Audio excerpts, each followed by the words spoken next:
The morning sun had barely risen when the shrill ring of the phone shattered the calm of Christmas morning. I groggily reached for the handset, expecting a cheery holiday greeting. Instead, I was greeted by the irate voice of Evelyn, my mother-in-law. "Laura, it's an emergency." Evelyn's voice was laced with manufactured panic. "What's wrong?" I asked, my heart racing with concern. "It's my water bill. I pay monthly, but my niece pays quarterly. It's unfair. I need Tom to call the utility company right now." I blinked in disbelief. This was her emergency? I felt a surge of irritation. "Evelyn, it's Christmas. The company won't be open today, and it's hardly an emergency." She cut me off. "You don't understand. I'm alone here, and no one cares." Her voice rose, teetering on the edge of hysteria. As I tried to reason with her, I heard Tom's footsteps approaching. "What's going on?" he asked, rubbing sleep from his eyes. "It's your mom," I said, passing him the phone. "Water bill crisis." Tom's face tightened as he listened to his mother. I could hear her shrill voice through the phone, her words dripping with guilt and urgency. After he hung up, I couldn't hold back my frustration. "Why do you let her manipulate you like this, Tom? It's Christmas, and she's talking about water bills." Tom's expression hardened. "She's just lonely, Laura. We need to be there for her." "But there's a limit, Tom. She's taking advantage of your kindness." Our argument escalated, voices rising in anger and frustration. In the midst of our heated exchange, I noticed an email notification on Tom's phone from his sister, Anne. Curiosity piqued. I opened it and felt my blood run cold. The email was a chain of messages where Evelyn had been spreading vile rumors about me to the family, painting herself as the victim of my supposed neglect. I confronted Tom, my voice shaking with rage. "Look at this. She's been lying about me to your family. This is the lonely woman you're defending." Tom read the messages, his face paling. I had no idea," he stammered. The realization hit me like a wave. Evelyn was not just a nagging mother-in-law, she was a manipulator who had been actively working to turn my own husband's family against me. On this Christmas morning, amidst the twinkling lights and unopened gifts, a cold, hard resolve settled in my heart. Evelyn had crossed a line, and it was time for her to face the consequences of her actions. In the cold aftermath of the Christmas confrontation, memories of Evelyn's past intrusions began to surface like unwelcome ghosts. I sat in the living room, the twinkling Christmas lights mocking me with their cheer, as I recalled countless instances where Evelyn had overstepped her bounds. Each memory stoked the fires of my resolve. Later that day, as Tom and I sat in strained silence, I decided to open up about the simmering resentments. "Tom, do you remember our anniversary last year?" I began, my voice steady but laced with bitterness. "How your mother showed up uninvited and made that scene about how I'm not right for you." Tom shifted uncomfortably. "I know, Laura, but she's just... Or what about the time she accidentally sent those emails to your colleagues about me being an opportunist?" I cut him off. "It's always just Evelyn being Evelyn, but it's destructive, Tom. She's tearing us apart." Tom looked down, unable to meet my gaze. "I didn't realize how much this affected you," he admitted. The next day, I decided to dig deeper into Evelyn's behavior. I called Anne, Tom's sister, and what she revealed was shocking. "Laura, you're not the first," Anne confessed. "Mom drove away Tom's ex with similar tactics. I thought she'd changed, but I see the pattern now." My heart sank. This was a deep-seated pattern of behavior, not just simple meddling. "Why didn't anyone warn me?" I asked, a mix of anger and sadness in my voice. "We thought she'd mellowed out," Anne replied. "I'm so sorry, Laura." That night, I lay in bed, Tom's steady breathing beside me, a stark contrast to the turmoil in my mind.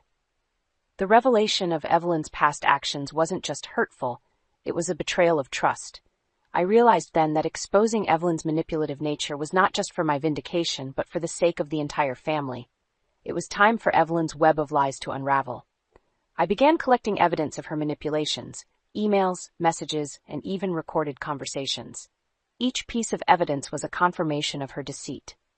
I was building my case, not for revenge, but for justice. Evelyn's reign of emotional terror had to end, and I was going to be the one to end it. As I worked, a sense of empowerment grew within me. For too long, I had let Evelyn's actions slide, but no more. The day of reckoning was approaching, and I would be ready. As the days rolled on, my mission to expose Evelyn's duplicity became my driving force. The strain between Tom and me grew, a silent undercurrent beneath our daily routines. He knew I was planning something, but the full extent of my intentions remained hidden, like a shadow in the corner of our life. One evening, as I was organizing the evidence I had gathered, Tom approached me, his expression a mix of concern and caution. "Laura, what are you doing?" he asked, his voice tinged with unease. "I'm doing what needs to be done," I replied without looking up, my eyes fixed on the screen displaying years of Evelyn's manipulations. "This is going too far. It's becoming an obsession," Tom said, his voice rising in frustration. "Can't we just talk to her, try to work this out?" I turned to face him, my resolve stealing my voice. "Talk to her? After everything she's done? No, Tom. She needs to be held accountable." Tom sighed, the weight of our predicament pressing down on him. "I just don't want this to tear us apart." But the wedge Evelyn had driven between us was already too deep, and I knew there was no turning back. The opportunity I was waiting for presented itself a week later. Evelyn called, feigning sweetness, inviting us over for a family dinner. "It's time to clear the air," she said, her voice dripping with false sincerity. I accepted her invitation, knowing this was the moment to reveal the truth. The dinner was set in Evelyn's meticulously decorated dining room, the table adorned with fine china and crystal glasses. Family members chattered nervously, sensing the underlying tension. After the main course, as everyone settled, I stood up, my heart pounding with a mixture of fear and determination. "I have something to say," I announced, my voice steady. The room fell silent, all eyes on me. I locked eyes with Evelyn, who looked back at me with a smirk, confident in her untouchable matriarchal status. But as I began to unveil the evidence of her deceit, her smirk faltered. I recounted every manipulation, every lie, every instance of her cruelty. The family listened in stunned silence, their expressions shifting from disbelief to shock. Evelyn tried to interrupt, to spin her web of lies, but the truth was irrefutable. The mask she had so carefully crafted over the years was finally slipping, revealing the monster beneath. As I spoke, I felt a catharsis, a release of years of pent-up frustration and hurt. This was not just for me, but for every person she had wronged. When I finished, the room was heavy with a deafening silence. Evelyn sat there, exposed and defeated, her usual commanding presence reduced to a mere shadow. The aftermath of the dinner revelation was like the quiet after a storm. Evelyn's once unassailable position in the family was now deeply shaken. The family, once under her spell, began to see her in a new, unflattering light. In the days that followed, I received calls from various family members, each expressing their shock and gratitude. "I had no idea," said Tom's cousin, her voice heavy with disbelief. "She always seemed so sweet to me." Tom, however, was conflicted. He was torn between his loyalty to his mother and his newfound understanding of her true nature. "I just can't believe she would go this far," he said one night, his voice laden with sorrow. "It's hard to see the truth when it's hidden behind a mask," I replied softly, my hand finding his. "But now we know, and we can't unsee it." As the family grappled with the new reality, I felt a mix of triumph and sadness. The victory was bittersweet. Evelyn had been exposed, but at the cost of fracturing the family she had so tightly controlled. Then came a surprising turn. Anne called to tell me that Evelyn wanted to meet me, alone. "She says she wants to apologize," Anne said, skepticism in her tone. I hesitated, but my curiosity got the better of me. I needed to see Evelyn, to understand why she had done what she had. We met at a neutral cafe, a public place where the dynamics of power were different from the familial walls that had once bolstered her authority. Evelyn was already there, sitting rigidly, her usual air of command replaced with something that resembled humility. "Laura, she began, her voice trailing off, uncharacteristically uncertain. "Why did you do it, Evelyn?" I asked, cutting to the heart of the matter. "Why all the lies, the manipulation?" She sighed, a deep, weary sound. "I was afraid," she confessed. "Afraid of losing Tom, afraid of being alone. You were taking him away, and I just couldn't handle that." Her words were like pieces of a puzzle falling into place. The fear, the insecurity, it didn't excuse her actions, but it painted a more complex picture of the woman who had become my nemesis. "I understand fear," I said slowly. "But what you did, Evelyn, it wasn't just fear, it was destructive." "I know," she whispered, her eyes downcast. "And I'm sorry, truly sorry." I looked at her, this woman who had caused so much pain, and realized that holding on to anger would only continue the cycle. I accept your apology, Evelyn, but things can't go back to how they were. As I left the cafe, I felt a weight lift off my shoulders. The past couldn't be changed, but the future was still ours to shape. And as for Evelyn, her journey to redemption was just beginning, a path she would have to walk alone. In the weeks that followed, the dynamic within Tom's family shifted. The once unquestioned authority Evelyn held was now a subject of scrutiny. Family gatherings, once dominated by her presence, had a new, tentative atmosphere, as if everyone was relearning how to interact without her overbearing influence. Tom and I, meanwhile, found a renewed sense of unity. The ordeal had tested us, but in its wake we discovered a deeper understanding and respect for each other. "I'm sorry I didn't see it sooner," Tom said to me one evening, his eyes filled with regret. "You were right about my mother." "It's not about being right," I replied, taking his hand. "It's about us and our future. We're in this together, remember?" Evelyn, for her part, had become more withdrawn. The revelation of her actions and the subsequent apology had taken a toll on her, stripping away the facade she had maintained for years. She was no longer the matriarch reigning over her family. She was just a woman, flawed and humbled. But the true test came during the next family event, a birthday party for Tom's nephew. It was the first large gathering since the dinner confrontation. As we arrived, I could feel the eyes of the family on us, a mix of curiosity and apprehension in their gazes. Evelyn was there, noticeably quieter, her usual flamboyance subdued. Throughout the party, I watched her interact with family members, noticing the careful, almost timid way she engaged with them. It was a stark contrast to the domineering woman I had known. Then, unexpectedly, she approached me. "Laura, may I have a word?" she asked, her voice lacking its former certainty. We stepped aside, away from the buzz of the party. "I just wanted to say thank you," she said, her eyes meeting mine, "for showing me the mirror. I've lost a lot, but I needed to see the truth." Her words took me by surprise. The Evelyn standing before me was a shadow of the woman who had caused so much turmoil. In her place was someone vulnerable, someone seeking redemption. "I hope you find peace, Evelyn," I said, my voice soft but firm. "But remember, trust is earned, not given." As the party continued, I reflected on the journey we had all undertaken. The path to healing was long and uncertain, but there was hope. Evelyn's fall from grace had been her own doing, but in her downfall, there was a chance for change, for her and for all of us. As Tom and I left the party, hand in hand, I realized that while the echoes of the past would always remain, our future was ours to write. And in that future, there was room for growth, understanding, and maybe, just maybe, forgiveness.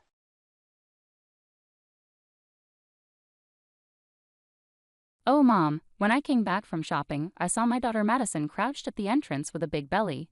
She looked really tired and her face was thin and pale. Her eyes were a bit unfocused as she looked up at me. Next to her, a little child was holding on tightly to Madison, calling Mom, Mom. I realized this child was my granddaughter, Harper. I brought them both inside and asked what happened. Madison told me that her husband, Stephen, got frustrated because she couldn't move around much during her second pregnancy and had left them in front of the house. Madison was clearly in her last month of pregnancy and needed care. Even though the days were sunny and warm, the wind was cold. I felt so angry, wondering what Stephen would have done if I hadn't been there.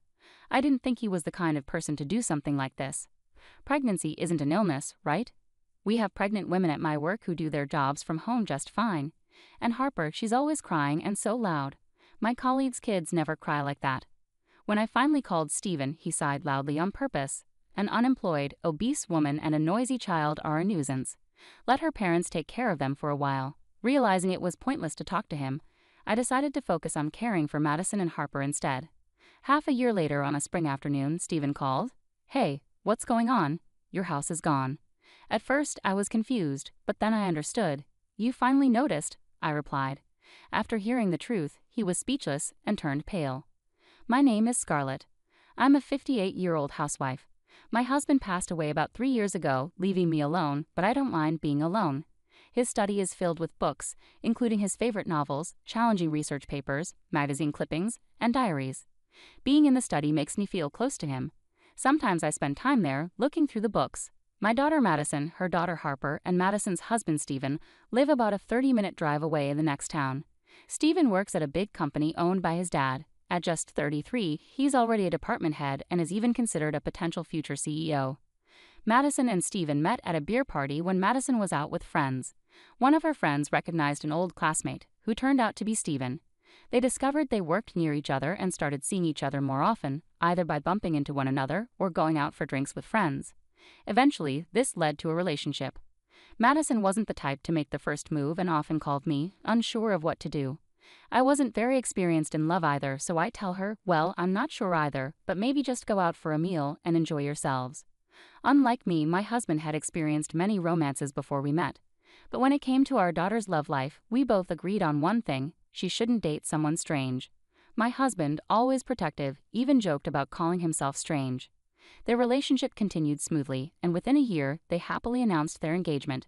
Stephen, with his strong position in his father's company and his impressive sales skills, had earned my husband's trust enough for us to feel comfortable entrusting our daughter to him. Reflecting on this, my husband reassured me, saying, I also felt at ease sending our daughter off to such a respectable person. Shortly after, Madison and Stephen married and moved to the next town to begin their life together. Initially, Madison would visit us often, sharing the excitement of her pregnancy and her worries about childbirth. About 3 or 4 months after Madison shared her pregnancy news, my husband tragically passed away. He was involved in a car accident caused by a truck driver who had fallen asleep at the wheel. Both Madison and I were deeply shaken by the sudden loss. We struggled to maintain our composure as we rushed to arrange the funeral and handle the necessary company and government procedures. The days passed quickly, and before we knew it, a month had already gone by. It's strange that I hadn't seen Stephen much since he first came to introduce himself before the wedding. Even at the funeral, he only stayed for about an hour before leaving abruptly. I found it a bit rude, but Madison explained, that's just how he is. Stephen is always busy with work, she said with a forced smile tinged with sadness. It seemed like she didn't get much chance to talk or spend time with Stephen, who often left early for golf meetings on weekends. Being the son of a company president might excuse his absence somewhat, but I wished he would consider Madison, especially since she was heavily pregnant. As summer drew to a close, Madison returned to our home to give birth. With her belly fully rounded, she was eagerly anticipating meeting her baby. It's a girl. We've already picked a name, she told me. Oh, really? What's her name? I asked. Harper. Stephen and I chose it, Madison replied, smiling warmly. She gave birth within 2 weeks and soon returned home where Stephen was waiting. Madison, make sure to visit us sometimes. Bring Harper too, I urged her. I called Madison again, hoping to reconnect, but her response sounded hesitant. Yeah, maybe once things settle down I'll come over, she replied. Despite my concerns, I hoped it was just a temporary situation. Madison was always busy with childcare and housework, and Stephen, who should have been dependable, often came home late or not until the morning. I wondered aloud, even if he's the president's son, can his job really be that demanding? Despite several attempts to reach out, the pattern remained unchanged. It had been 3 years since Harper was born, yet I had only seen my granddaughter once, right after Madison gave birth. I wanted to support Madison and had expressed this to her many times over the phone, but her responses were always evasive. Before a long weekend, I decided to call Madison again. Hello, Madison. How have you been? I was thinking of visiting you and Harper soon. I knew I had to be careful not to push too hard. Conversations with friends in the neighborhood had taught me that it's becoming less common for grandparents to see their grandchildren regularly, and pushing too much could strain the relationship further. Madison was my daughter, but I feared this call might lead to rejection, forcing me to accept the situation. With these thoughts, I waited anxiously for Madison's response. Mom, I haven't been feeling well lately and I need some space. Please don't call me for a while, Madison said over the phone. Are you okay? If you're not feeling well, I'm really worried. Can I bring over some food? I asked, concerned. I don't need it. Can we stop this? I'm going to hang up, Madison replied, sounding frustrated. Wait, how about Harper and Stephen? Is he doing well? Has he caught a cold? I pressed, trying to keep the conversation going. You're being too nosy, Mom. I want to raise my child on my own, so please stop calling, Madison snapped before hanging up abruptly. Feeling hurt and confused, I paused, unsure of what to do next. The brief call left me deeply shaken. I never expected Madison to feel that way about me. I thought I was showing kindness, but now I realized I had been meddling, and it pained me as I stared at the silent phone. Perhaps she was exhausted and stressed from childcare, or maybe I had crossed a line by interfering too much. Considering different possibilities, I acknowledged there might have been fault on my part and decided to stop calling. Still, I couldn't shake the thought. Had my once open and communicative daughter changed so drastically? Despite my reluctance to give up on seeing my granddaughter, I continued to call about once a month. Each time, I faced a distant reception and was denied access to Harper. "Hey, are you feeling all right?" I'd ask, only to receive no reply or have the call abruptly end. Hoping to get a better sense of what was happening, I decided to call Stephen. He was my daughter's husband, and I figured he might have some insight into Madison's and Harper's situation. Stephen never answered the phone promptly, but late one night, he returned my call. "Madison?" "Oh yes, she's fine," Stephen assured me. "She's doing a great job looking after Harper. You don't need to worry. Madison has always been very responsible." "That's good to hear. Could you let her know I'd like to see her sometime?" I asked, hopefully. "Yes, of course," Stephen replied. "It's odd that Madison isn't picking up her phone lately. That's not like her." "It's quite concerning," I added, feeling uneasy about Stephen's responses. His words felt rehearsed, as if he was trying to downplay the situation. About a month later, as autumn set in and I returned home from shopping one day, I spotted a figure sitting on my front porch. At first, I thought it might be a homeless person who had mistaken my house for somewhere else. But as I approached, I realized it was Madison. Madison. And look at that belly. And who is this child? I exclaimed in surprise as I saw Madison's noticeably larger belly, indicating she was pregnant again. "Oh, Mom." Madison's face was tired and drawn, her eyes unfocused. The child next to her clung tightly, calling out, "Mom, Mom." I realized it was Harper. I quickly unlocked the door and ushered them inside, practically carrying them to the living room sofa. I made some hot milk for them to drink. Harper cautiously sipped the warm milk. "It's cooled down now, so it's safe," I reassured her. Harper drank, leaving a white ring around her mouth. Turning to Madison, I started asking questions. "What happened? Why were you sitting outside like that? Where's Stephen? What's going on with your home?" Madison began to cry and look down for a while before speaking. "Take your time," I comforted her, rubbing her back gently. After a moment, she explained that as her second pregnancy progressed, she found it increasingly difficult to manage household chores and take care of Harper, which frustrated Stephen. He had driven them to the front of my house and left them there. Seeing Madison heavily pregnant and upset made me furious, imagining what could have happened if I hadn't been home. I immediately called Stephen. He hadn't mentioned anything about Madison's pregnancy during our last conversation, which would have prompted me to offer help sooner. After several rings, he answered with a tired voice. "Hello, Stephen. What's this I hear about you leaving Madison and Harper outside my house just now?" I asked, my tone filled with anger and concern. Stephen replied casually, "Well, that's how it is. Madison hasn't been keeping up with household duties lately, using her pregnancy as an excuse. Even when I come home tired, there's no dinner ready." I was taken aback by his nonchalant response, feeling a mix of disbelief and disappointment. "Not helping because you think it's all Madison's job? Don't you think you should be supporting your wife?" I challenged Stephen, my voice tinged with disbelief. "Why should I help? Household chores are Madison's responsibility. She's the housewife," Stephen replied dismissively. "I have my own work to focus on. It's only natural she takes care of the house." "Madison is pregnant, Stephen. It's not fair to expect her to manage everything alone without any appreciation from you," I countered, trying to reason with him. "Pregnancy isn't an illness. Many pregnant women work remotely just fine at our company. And as for Harper, all kids have their moments. Comparing her to someone else's child isn't fair." Stephen sighed dramatically over the phone. "An overweight wife and noisy kids are a hassle. Let the parents deal with them for a while." At that moment, I realized it was pointless to continue the conversation. "Fine by me," I said firmly, hanging up. Stephen's mocking laughter lingered in my ears before the call ended. Suppressing my anger and frustration, I focused on what truly mattered, taking care of Madison and Harper. Harper's clothes were stained with food and juice spills, turning into little spots. Her hair also had a faint smell, so my first priority was giving her a bath. The spare clothes in the carry case were slightly dirty too. "We'll need to go shopping for new clothes tomorrow with Grandma," I told her gently. 3-year-old Harper was chatty, talking nonstop about her favorite foods, picture books, and characters from her favorite kids' show. Meanwhile, Madison looked exhausted and worn out from the strain of managing everything on her own.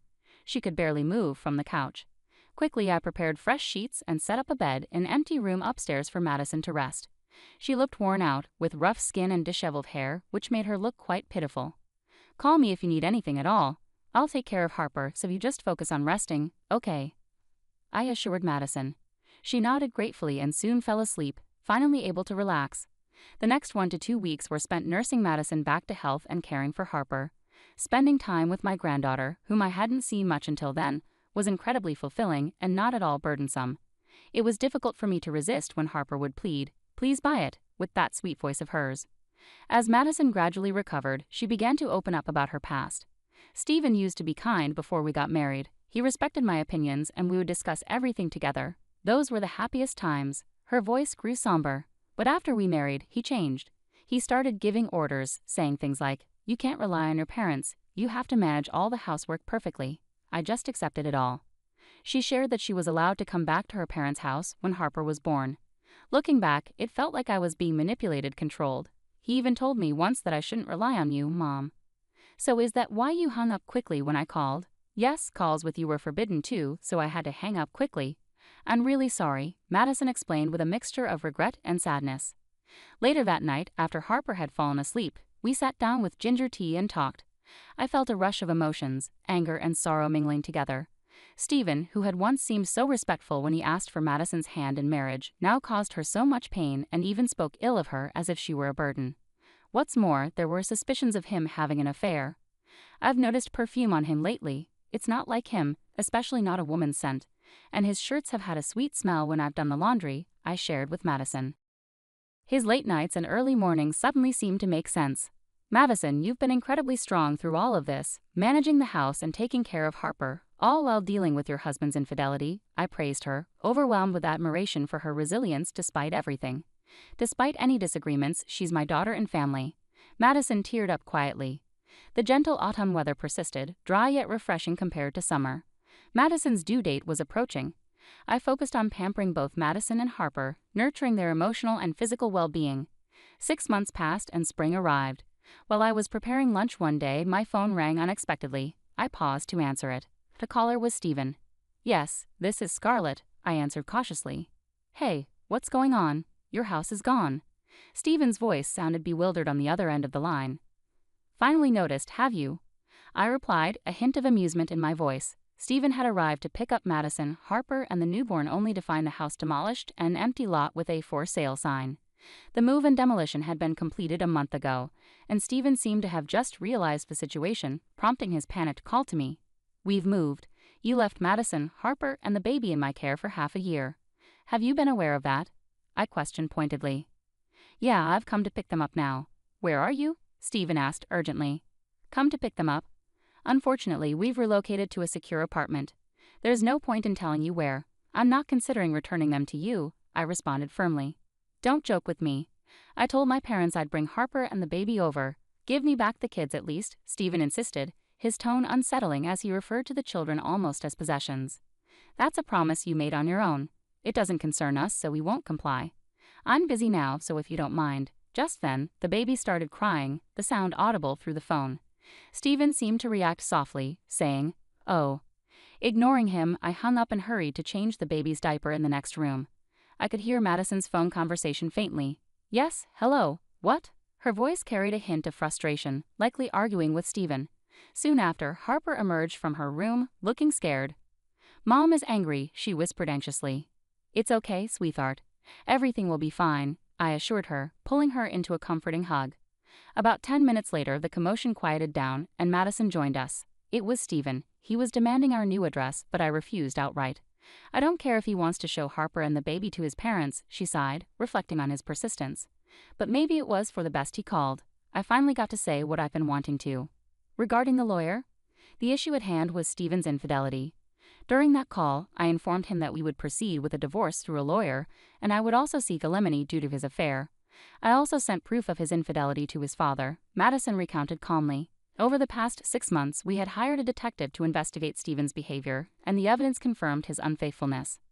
With 2 young children to consider, Madison couldn't overlook this betrayal. Stephen was caught off guard by Madison's knowledge of his affair and was visibly shaken. He must have been pale with shock when he realized his parents were aware of the evidence. Outraged, he exclaimed, "How could you do this?" "But those were my terms," I replied firmly. Given his parents' strict nature, I anticipated they would not take his actions lightly. Madison's prediction proved correct. A meeting was arranged with Stephen's parents to discuss his conduct. During the meeting, they apologized to Madison and accepted the divorce proceedings. Stephen's father, despite his son being a potential future company president, expressed his anger and disappointment, stating that a man who cheats on his wife and neglects his children is unworthy of such responsibilities. As a result, he dismissed Stephen from his position within the company. In the end, Stephen faced serious consequences. He lost his position and gave up custody of his children, allowing Madison and me to raise them. He was required to pay compensation and child support, but struggled due to debts accrued from supporting his affair partner. Although he found another job, the salary was modest, forcing him to move into a small, inexpensive apartment. After losing his shot at becoming president, Stephen's affair partner callously abandoned him. It became clear she was more interested in his title than him as a person. Despite multiple attempts to reconnect and reconcile, Madison cut off contact with Stephen, and their divorce was finalized smoothly. Madison became a single parent, but found strength in raising her children who thrived under her care. Despite the rift, Stephen's father, feeling remorseful, continued to support Harper and her sibling beyond the agreed child support. Despite Madison and my initial refusals, he insisted, and we accepted it for the children's future. We also kept Stephen's parents updated with photos and videos of their grandchildren, and occasionally video called when schedules allowed. Seeing Harper and her sibling grow up brought joy to Stephen's parents, who cherished their role as grandparents deeply. Harper's days at prep school were filled with joy, especially with her mud and sand playtime with friends. One sunny afternoon, I arrived to pick her up and noticed she was clutching a rolled-up piece of drawing paper. "What's that, Harper?" I asked, curiously. She hesitated shyly before replying, "It's a picture of Mom." The preschool teacher had assigned them to draw portraits as gifts for their mothers that day. Although Harper was too bashful to show me the drawing right away, she eagerly rushed home and presented it to Madison. While I couldn't see the portrait myself, Madison was deeply moved and praised Harper's thoughtfulness. It was a touching moment that showcased Harper's growing individuality. Thinking about her future fills me with hope and excitement. Living together as a family of 4, experiencing this happiness, feels like nothing short of a miracle.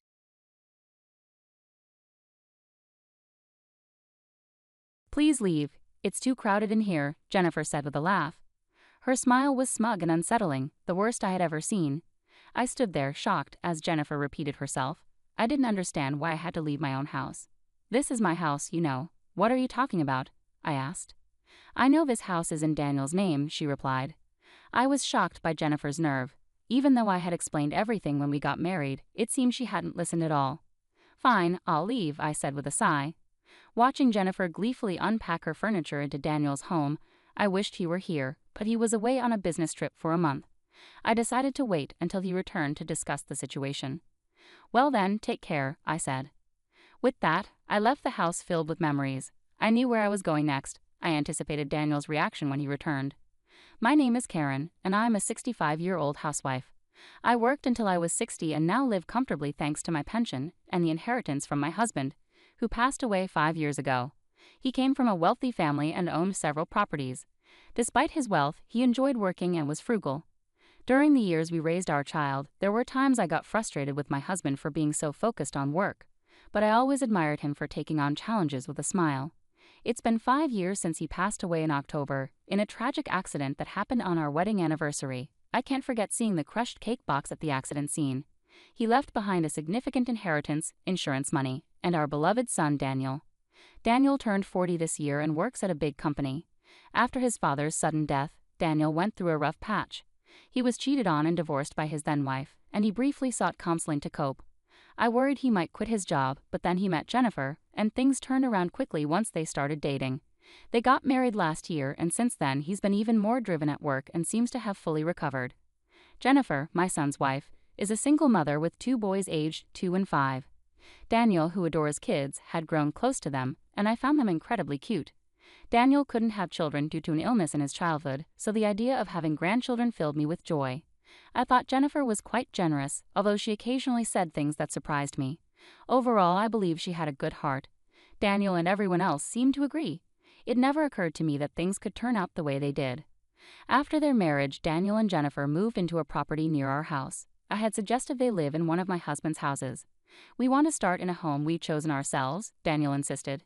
He explained that Jennifer had a preference for cute things, and none of the available properties matched her tastes. When I first heard this, I was puzzled, but since they were newly married with children, I decided not to dwell on it, thinking they deserved to enjoy their preferred lifestyle. Daniel was often busy with work and traveled frequently. During his absences, Jennifer would bring the kids over for dinner. The grandchildren were well behaved, but Jennifer's behavior was quite different. She helped herself to food and often went through our closets without asking, even entering our bedroom to take my jewelry. This shocked me, and I felt the need to confront her about it. Jennifer suddenly burst into tears. "I just wanted us to get along. Please don't hate me." Faced with Jennifer's tears, I found myself comforting her instead of addressing the issue.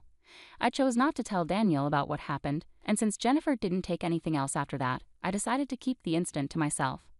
About 6 months into their marriage, Jennifer started sending her kids over to stay with us frequently. She would call abruptly the day before and hang up quickly, making it hard to say no. Reluctantly, I found myself taking care of the kids each time. Although they remained obedient, their table manners had noticeably deteriorated since we first met. They ate loudly and often spilled food outside their plates, despite being well behaved before. I had to remind them repeatedly, but they would only listen temporarily before slipping back into their old habits during the next visit. This routine left me feeling frustrated. Jennifer appeared unconcerned and would drop off her children at our home and leave quickly. Initially, Jennifer would visit with the kids, but after a few times, she started sending them over alone. "Jennifer, it's okay for the kids to come over, but I'd appreciate it if you could join them sometimes," I suggested. "But I'm quite busy," Jennifer replied evasively. That night, Daniel called me unexpectedly. "Hey Mom, could you try to be a bit more understanding with Jennifer?" "What do you mean?" I asked, confused. I thought I had been quite kind to her, but Daniel seemed to have a different perspective. "Jennifer feels pressured to visit often because she's afraid of being expected to help out like she had to in her previous marriage. She had a tough time with her ex-husband's family, so please go easy on her." "Really?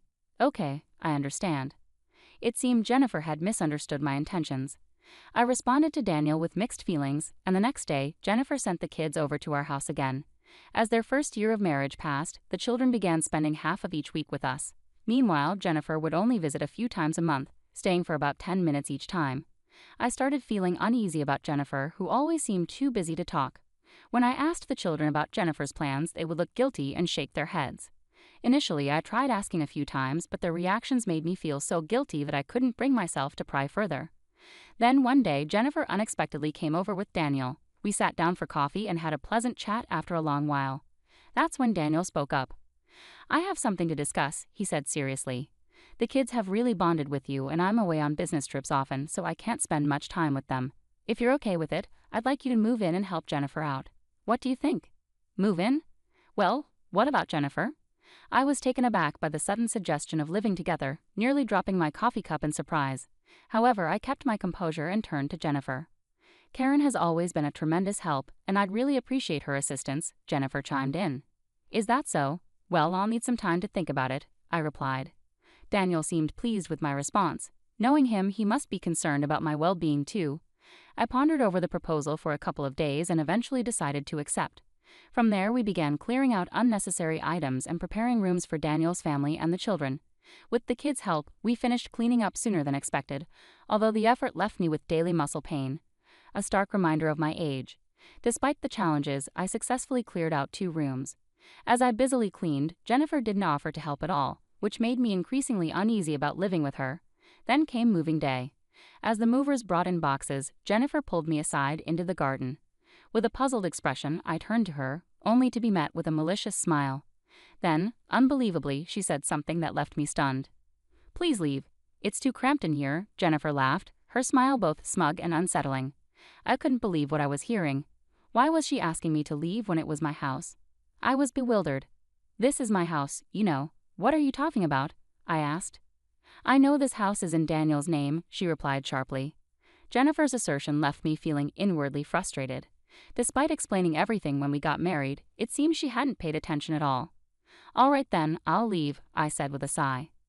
I watched as furniture that reflected Jennifer's tastes was moved in, and she seemed overjoyed.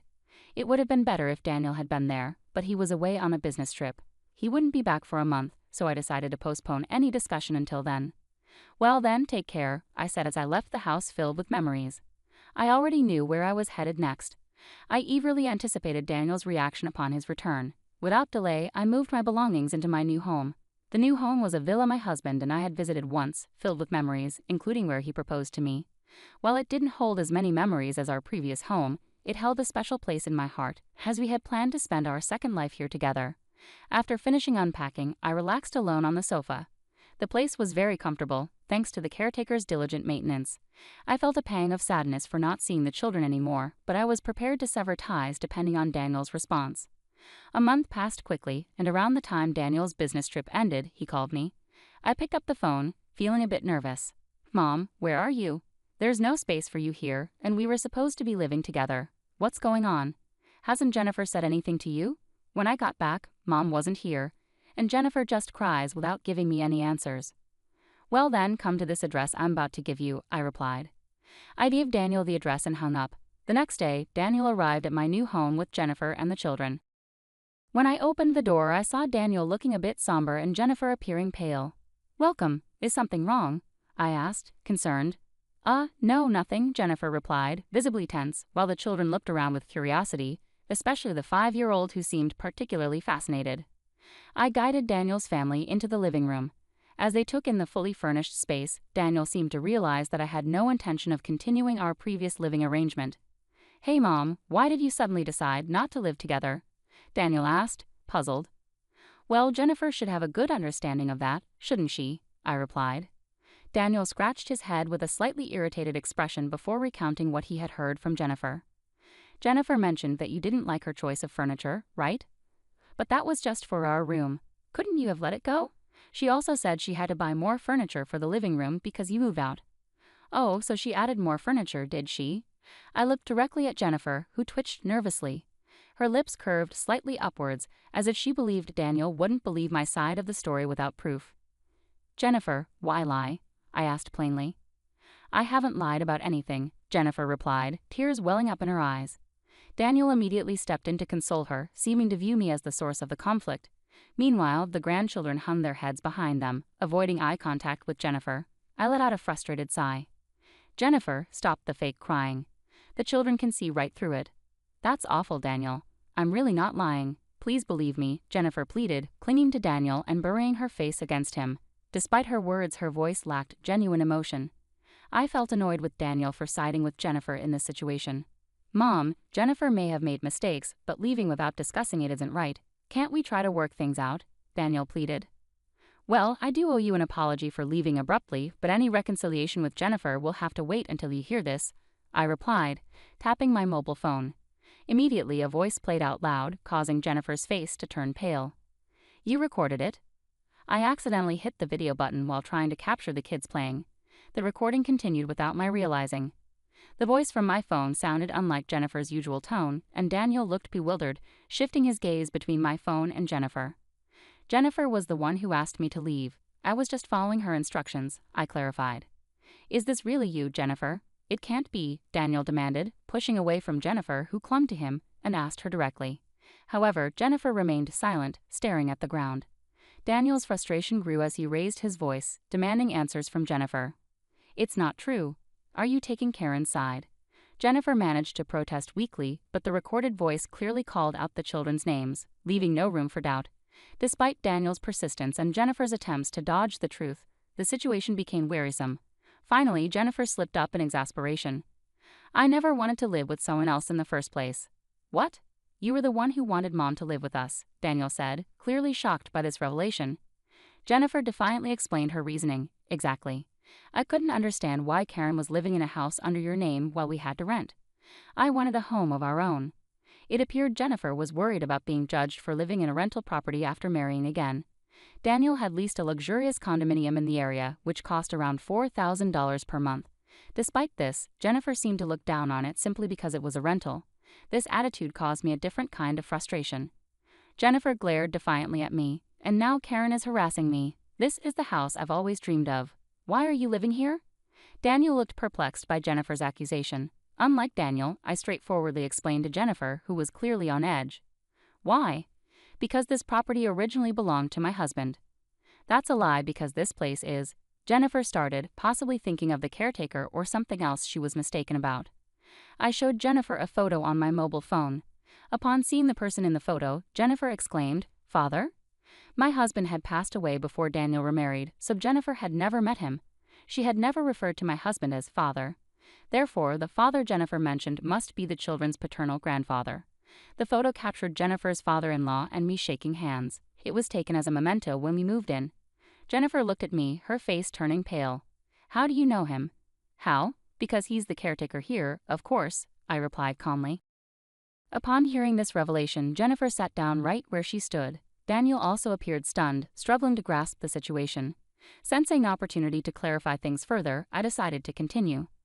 We had a conversation when we moved in. That's when I learned he's your ex-husband's father, and also the real reason behind your divorce. The real reason for the divorce? Daniel's voice echoed in surprise. Jennifer, no longer trying to pretend, became visibly flustered by my words. Karen, there must be some misunderstanding.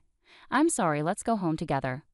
Mom, please tell me, Daniel interrupted Jennifer, his expression earnest as he looked at me for answers. It would have been less damaging for Jennifer if this had come to light later, but I had no intention of showing mercy. I instructed the grandchildren to go play in the garden. They glanced at Jennifer but obeyed my request and headed outside. Once the children were fully engaged in their play, I turned back to Jennifer.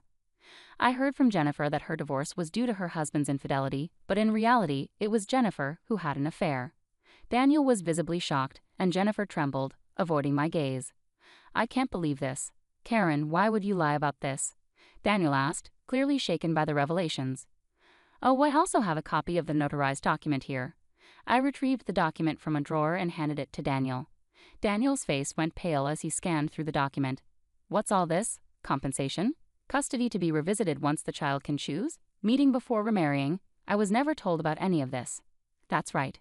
The other family also claimed they weren't informed about the remarriage, I added. Jennifer stared down, her face drained of color. Daniel sighed heavily and turned to Jennifer, his expression now devoid of his earlier kindness. Remember when I got divorced because I was cheated on? What did you say then? That the one who cheats is entirely at fault, right? Unforgivable, right? Yeah, Jennifer muttered quietly. Daniel's voice grew heated in response to Jennifer's silence. So the story about divorcing to escape from your husband's infidelity and extreme control, putting the kids at risk, was also a lie. What's that about? Jennifer appeared unsure how to answer. Daniel's frustration intensified. And didn't you say, I would never cheat? Daniel pressed on, his voice sharp with anger. I had to say that or you wouldn't have dated me, Jennifer finally replied, her voice tinged with desperation. Right, of course, Daniel retorted sharply, not letting Jennifer finish. Daniel was visibly agitated, his breathing heavy with emotion. Jennifer, on the other hand, began to sulk defiantly. I've heard you've been declining visits since you started dating Daniel and apparently leaving all the housework and childcare to his family. And now you're trying to blame me after remarrying. Why are you making unnecessary accusations? Jennifer shouted at me, her voice loud and defensive. Daniel gave Jennifer a cold, distant look. Her unguarded outburst had shattered the image she had maintained. It's over between us. Let's get a divorce, Daniel stated firmly. No, I don't want a divorce, Jennifer pleaded, clinging to Daniel, who tried to shake her off impatiently. Despite his attempts, Jennifer persisted. Just as Daniel's frustration seemed ready to boil over, an unexpected voice intervened. Mom, you're saying the same things you told Dad. You've got a new boyfriend now, so stop bothering Daniel. Michael, Jennifer's eldest son, spoke with a surprising maturity for his young age. His sudden return from the garden surprised not just me, but everyone present. What? Why are you saying unnecessary things, Michael? Jennifer snapped, clearly caught off guard by her son's unexpected words. What do you mean by a new boyfriend? Daniel asked, squatting down to look at Michael, clearly perplexed. Michael spoke again, maintaining his composure. Whenever you're away, Mom tells me to go to Grandma's house, and then her boyfriend comes to pick me up. Michael, don't lie, Jennifer interjected quickly. Daniel hugged Michael tightly and turned a stern gaze towards Jennifer, who looked taken aback by his genuine anger. We'll talk about this later, including the boyfriend and the compensation, with him present. It's not like that. I love you. It was just a brief fling with that guy, Jennifer pleaded desperately. That guy, huh? Daniel remarked coldly, his disappointment evident. Jennifer looked crestfallen at Daniel's remark. With a resolute expression, Daniel stood up, shielding Michael, and stared coldly at Jennifer. Without hesitation, he forcefully escorted her out of the house. Wait, Daniel. Open the door. The next time we talk will be with a lawyer present. I'll arrange for the kids to see their father. I've already called my parents. They're on their way to pick them up. What do my parents have to do with this? Jennifer continued knocking on the door for a while, but soon the noise ceased. Shortly after, I heard voices arguing and then the doorbell rang. Jennifer's parents stood there, looking apologetic. After entrusting the grandchildren to me, they took Jennifer back with them. Later, the grandchildren were safely introduced to Jennifer's ex-husband's family. It turned out that Jennifer had changed her phone number and moved without informing anyone since she started dating Daniel, making it impossible to reach her. Her ex-husband and his parents were overcome with emotion and embraced the children as soon as they saw them. Although Daniel had already legally adopted the children, transferring custody back to Jennifer's ex-husband took some time due to the legal process. It seems Jennifer's life has taken a sharp turn after the consequences of her actions. Her strict reprimand from her parents and her current work situation at a family-run hotel indicate a stark change in her circumstances. With high alimony payments to both Daniel and her ex-husband, she reportedly has little respite from her duties. "I can't stand it anymore. I want to quit," she frequently complains, but her relatives are keeping a tight rein on her. Meanwhile, Daniel, having experienced his second divorce, has sworn off marriage and thrown himself into his work. Despite the lingering shock, I recently learned he's reconnected with a childhood friend who lives nearby and is 10 years his junior. They'd occasionally go out for meals together, and this friend even visited me recently to say hello. It turns out she's harbored feelings for Daniel since they were kids and never pursued other relationships because of her enduring affection for him. As a parent, it warms my heart to see that the young girl who once dreamed of marrying Daniel still holds those feelings into adulthood. Daniel himself seems somewhat pleased by this newfound connection. "Living in a house where I was proposed to holds immense significance for me. Despite the alterations Jennifer made, the house has been completely renovated and now serves as a rental property. Living here alone, I never feel lonely. It's as if my husband's presence is still nearby. I cherish each day, anticipating the second phase of my life where I'll gather stories to share with him when we're reunited."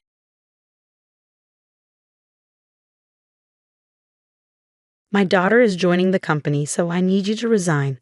Today is your last day. On the morning of the 20th, the president suddenly told me I was fired. I was shocked and didn't know what to say. The 20th was the day we paid our suppliers.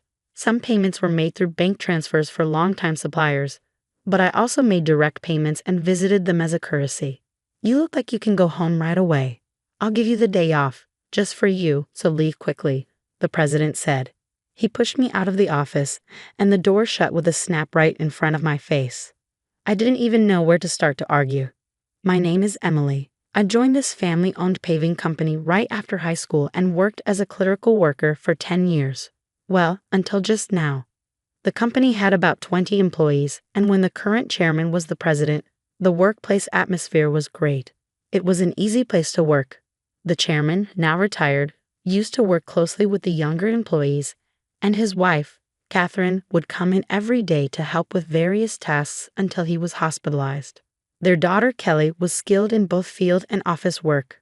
Her husband was the site manager and was trusted by the on-site employees. Even though they were the founding family, they never acted superior or looked down on the employees. It would have been wonderful if this enjoyable and smooth-running company life had continued, but unfortunately, reality wasn't so kind. At the end of last year, the chairman was diagnosed with cancer during the company's group medical examination. He decided to retire as president and appointed Kelly's husband, the site manager, as the next president. Both the employees and I unanimously agreed. We all thought the chairman should focus on his treatment and wish for his long life. However, suddenly, the chairman's eldest son, Tom, appeared with his family. I didn't know where he heard the news from. It turns out the chairman had another child besides Kelly. Tom had been disowned about 30 years ago, and I didn't know about it at all. According to the senior employees, Tom was a troublemaker in his youth and often had run-ins with the police. Whenever he caused problems, the chairman and Catherine would go and apologize. After dropping out of high school, he got involved in multi-level marketing and fraudulent activities, which finally led the chairman to disown him. Despite being out of touch for a long time, Tom suddenly appeared one day, pleading with his father, "Dad, I've realized my mistakes. Please forgive me." I was shocked to witness this in our small company, where the president's office and clerical room were one and the same. Tom expressed a desire to reconcile and work in the company, but his past made it hard to believe his sincerity after being disowned. "I apologize to everyone, but I ask you to give Tom another chance," the chairman said, pleading with everyone present. Kelly and the senior employees knew about Tom's troubled history and couldn't fully celebrate, but they couldn't refuse the chairman's heartfelt request either. So Tom and his family moved into the annex of the chairman's house, with Tom becoming an employee and his wife taking on household duties. I saw their daughter only once when she visited the company. She seemed to be a college student. The chairman believed Tom had changed for the better after facing hardships in life. Catherine was overjoyed that Tom had returned with his family, talking about rebuilding the company together. However, soon after, a problem emerged. Tom insisted on something. "I'm the eldest son, so I should be the next president," declared Tom, straining his relationship with Kelly and the site manager. Despite pretending to work diligently in front of the chairman, Tom actually did very little. He frequently made demeaning remarks like, "Physical labor is for the workers, and you're all just worker ants, work silently." Naturally, his behavior quickly made him unpopular with everyone. Some of the younger employees even went directly to the chairman, saying, "I can't work under these conditions." However, both the chairman and Catherine pleaded with everyone, saying, "We will talk to Tom about this. Please try to see the bigger picture." Then, due to stress or other reasons, the chairman's cancer suddenly worsened and he was hospitalized 3 months ago. Tom declared, "I am the president." Despite employees advising the chairman and Catherine to stick with their original plan of appointing the site manager as president, they ultimately chose Tom, their biological son, over their daughter's husband. This decision sparked grumbling among some employees, who felt the chairman and Catherine were biased by parental love or losing their sharpness with age. The once harmonious company atmosphere turned tense and uncomfortable. As tensions grew, Kelly and the site manager began working behind the scenes to manage the company. This left me alone handling all administrative tasks, whereas before Catherine, Kelly, and I shared the workload. Now, I regularly work overtime, sometimes leaving so late that the date changes before I head home. Meanwhile, Tom seemed to view administrative duties as effortless, spending his days at hostess bars, betting on horses, or gambling. My relationship with the president took a serious downturn over an expense issue. He had been using the company's credit card for personal dining and entertainment expenses, and I had been overlooking it to some extent. However, this time, the expense crossed a line. With apprehension, I handed the receipt back to him. "I can't approve this expense," I told him. "What? Why not?" he demanded. "This is for your wife's corrective underwear. It's not related to business, so it can't be expensed." As expected, the president's face flushed with anger. "Don't challenge me. She's the president's wife. It's natural for her to dress well. This is a valid expense." "No, that's not how it works. Your wife's underwear can't be considered a business expense." I stammered, struggling to comprehend how the president could justify a $4,000 expense for his wife's corrective underwear. His next suggestion left me even more bewildered. "Then let's turn selling corrective underwear into our new business venture. We'll categorize it as inventory so it counts as an expense." The president seemed pleased with his idea, but I was at a loss for words. "We're a paving company," I managed to say. "So what? We can threaten clients that if they don't buy from us, we'll cancel their contracts. Everyone will buy. It's easy money, $2,000 for one, $4,000 for a set." The president chuckled loudly, but I felt horrified. "That's absolutely unacceptable. It will damage our credibility." I snapped at him in anger. From that moment on, I became the target of the president's disdain. Day after day, I endured constant berating from him. The situation became so difficult that I considered quitting many times. However, I continued to endure and work, driven by my loyalty to the chairman who had always supported me and my concern for the team who would struggle if I left. The truth was, I couldn't afford to lose my job suddenly either. I decided to tough it out until the right moment to move on. But then, unexpectedly, I was fired. If I quit abruptly now, it will cause problems for our clients, I thought to myself. Taking a deep breath, I gathered my courage and confronted the president. "I can't do this. I can't just leave without proper notice and handover. Even your daughter wouldn't be able to handle the workload. Besides, today is the day we need to handle payments," I said in one breath, fully expecting the president to erupt in anger. As expected, the president's face turned red with anger. "Shut up. I told you to resign because my daughter is joining the company. Today is your last day. As for the payment, let them wait until they come to collect it. There's no need to pay them up front." "Excuse me, isn't it normal to pay for something once you buy it?" I was shocked and explained it patiently, as if talking to a child. But the president responded with something so unreasonable that I couldn't believe he was being rational. "If that's the case, just threaten to switch suppliers. Tell them we won't make the payment this time, so they should give it to us for free. What? That's not something we can do, is it?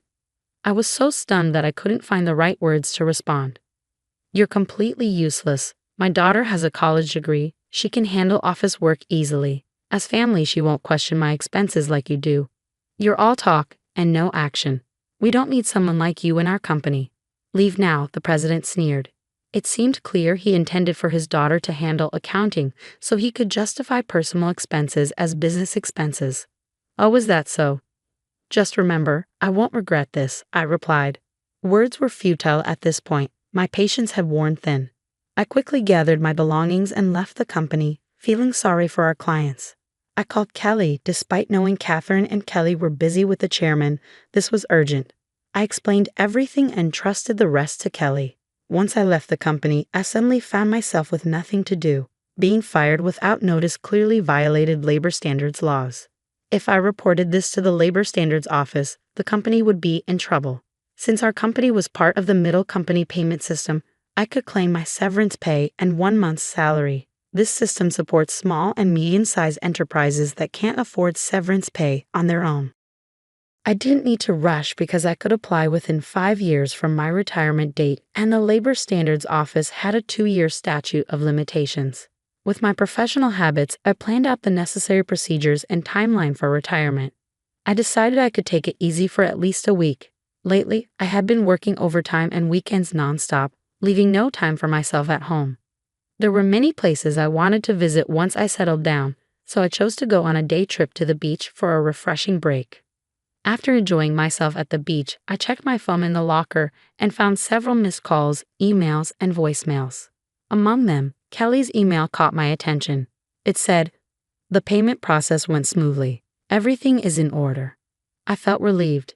Despite the abruptness of my dismissal by the president, I couldn't shake the guilt of leaving my job in anger. Next, I listened to the voicemail from the company. It was the panicked voice of the president saying, "Hey, what's going on? They're saying I'm not the real president. Did you know about this? Explain yourself." After chuckling at his realization, I continued to check my emails and voicemails.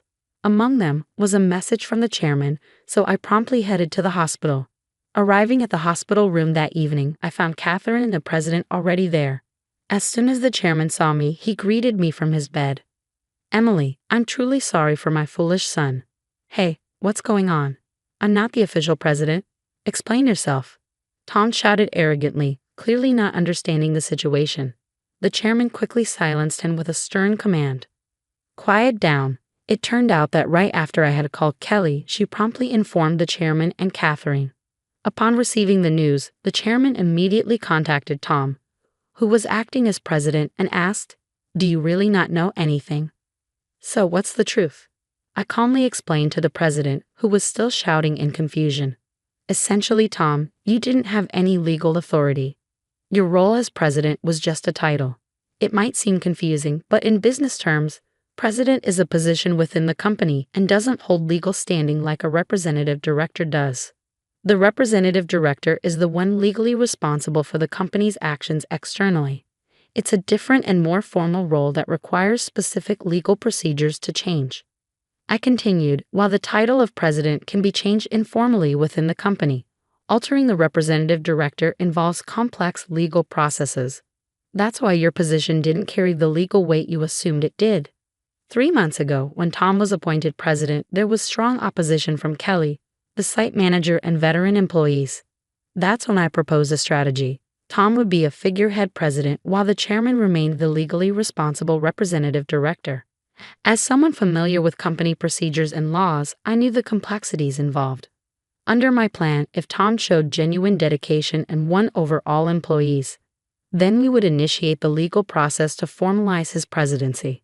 However, if Tom failed to prove himself fit for the role, the backup plan was to either remove him or even consider closing the company, while Kelly and the site manager prepared to launch a new venture. Kelly doubted Tom's ability to change. The chairman and Catherine continued to believe in Tom until he unfairly dismissed me, which seemed to awaken them to his shortcomings.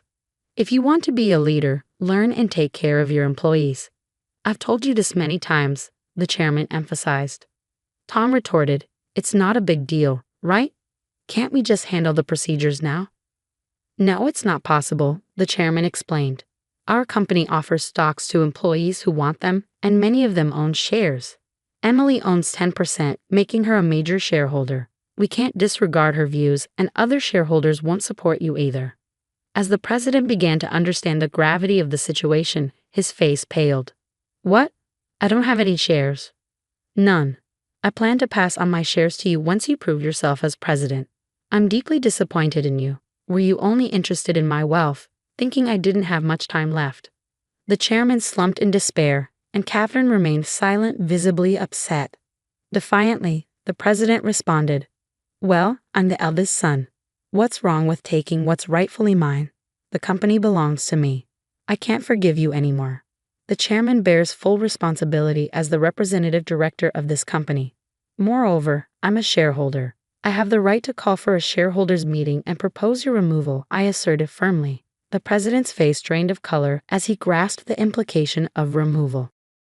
You mean I could be fired? Dan, you were just a clerk. Tom, Emily is right. At this point, no one will support you. Emily was the only one who spoke up to give you a chance. Catherine interjected. Then Catherine turned to me. Emily, I owe you a sincere apology. I regret causing you trouble because of my love for my son. Please tell me what you'd like to do. I confronted the president directly. Mr. President, I no longer wish to work under your leadership, so I am resigning immediately. However, I expect to receive my severance pay, along with 1 month's salary including unpaid overtime and holiday pay. As a shareholder, I will also take action through the Labor Standards Office to remove anyone who is detrimental to the company. I spoke calmly, and as I did, the president's complexion shifted from pale to completely white. Continuing, I informed them how Kelly had been actively visiting clients and successfully promoting our new company. Many clients had already decided to switch from our current company to the new one, and most of our employees were planning to follow suit. That's impossible. I'll sue you. The president threatened, his voice cracking. But the chairman intervened firmly. I am the representative director. You have no such authority. The president collapsed to his knees, and I felt a mix of emotions: regret, disappointment, and a sense of closure. Mr. President, it's unfortunate it had to end this way. If you had changed your approach upon returning, things might have been different. There were ample opportunities for understanding if you had made efforts to learn and adapt. Ultimately, it was the president himself who squandered those chances. A classic case of reaping what one sows. In the aftermath, the chairman decided to shut down the company, leaving Tom unemployed. The president's wife attempted to sell corrective underwear, but it didn't succeed. They faced legal issues for aggressive sales tactics and were eventually arrested for involvement in a pyramid scheme. When Kelly returned to her parents' home, she found boxes of unsold underwear left behind.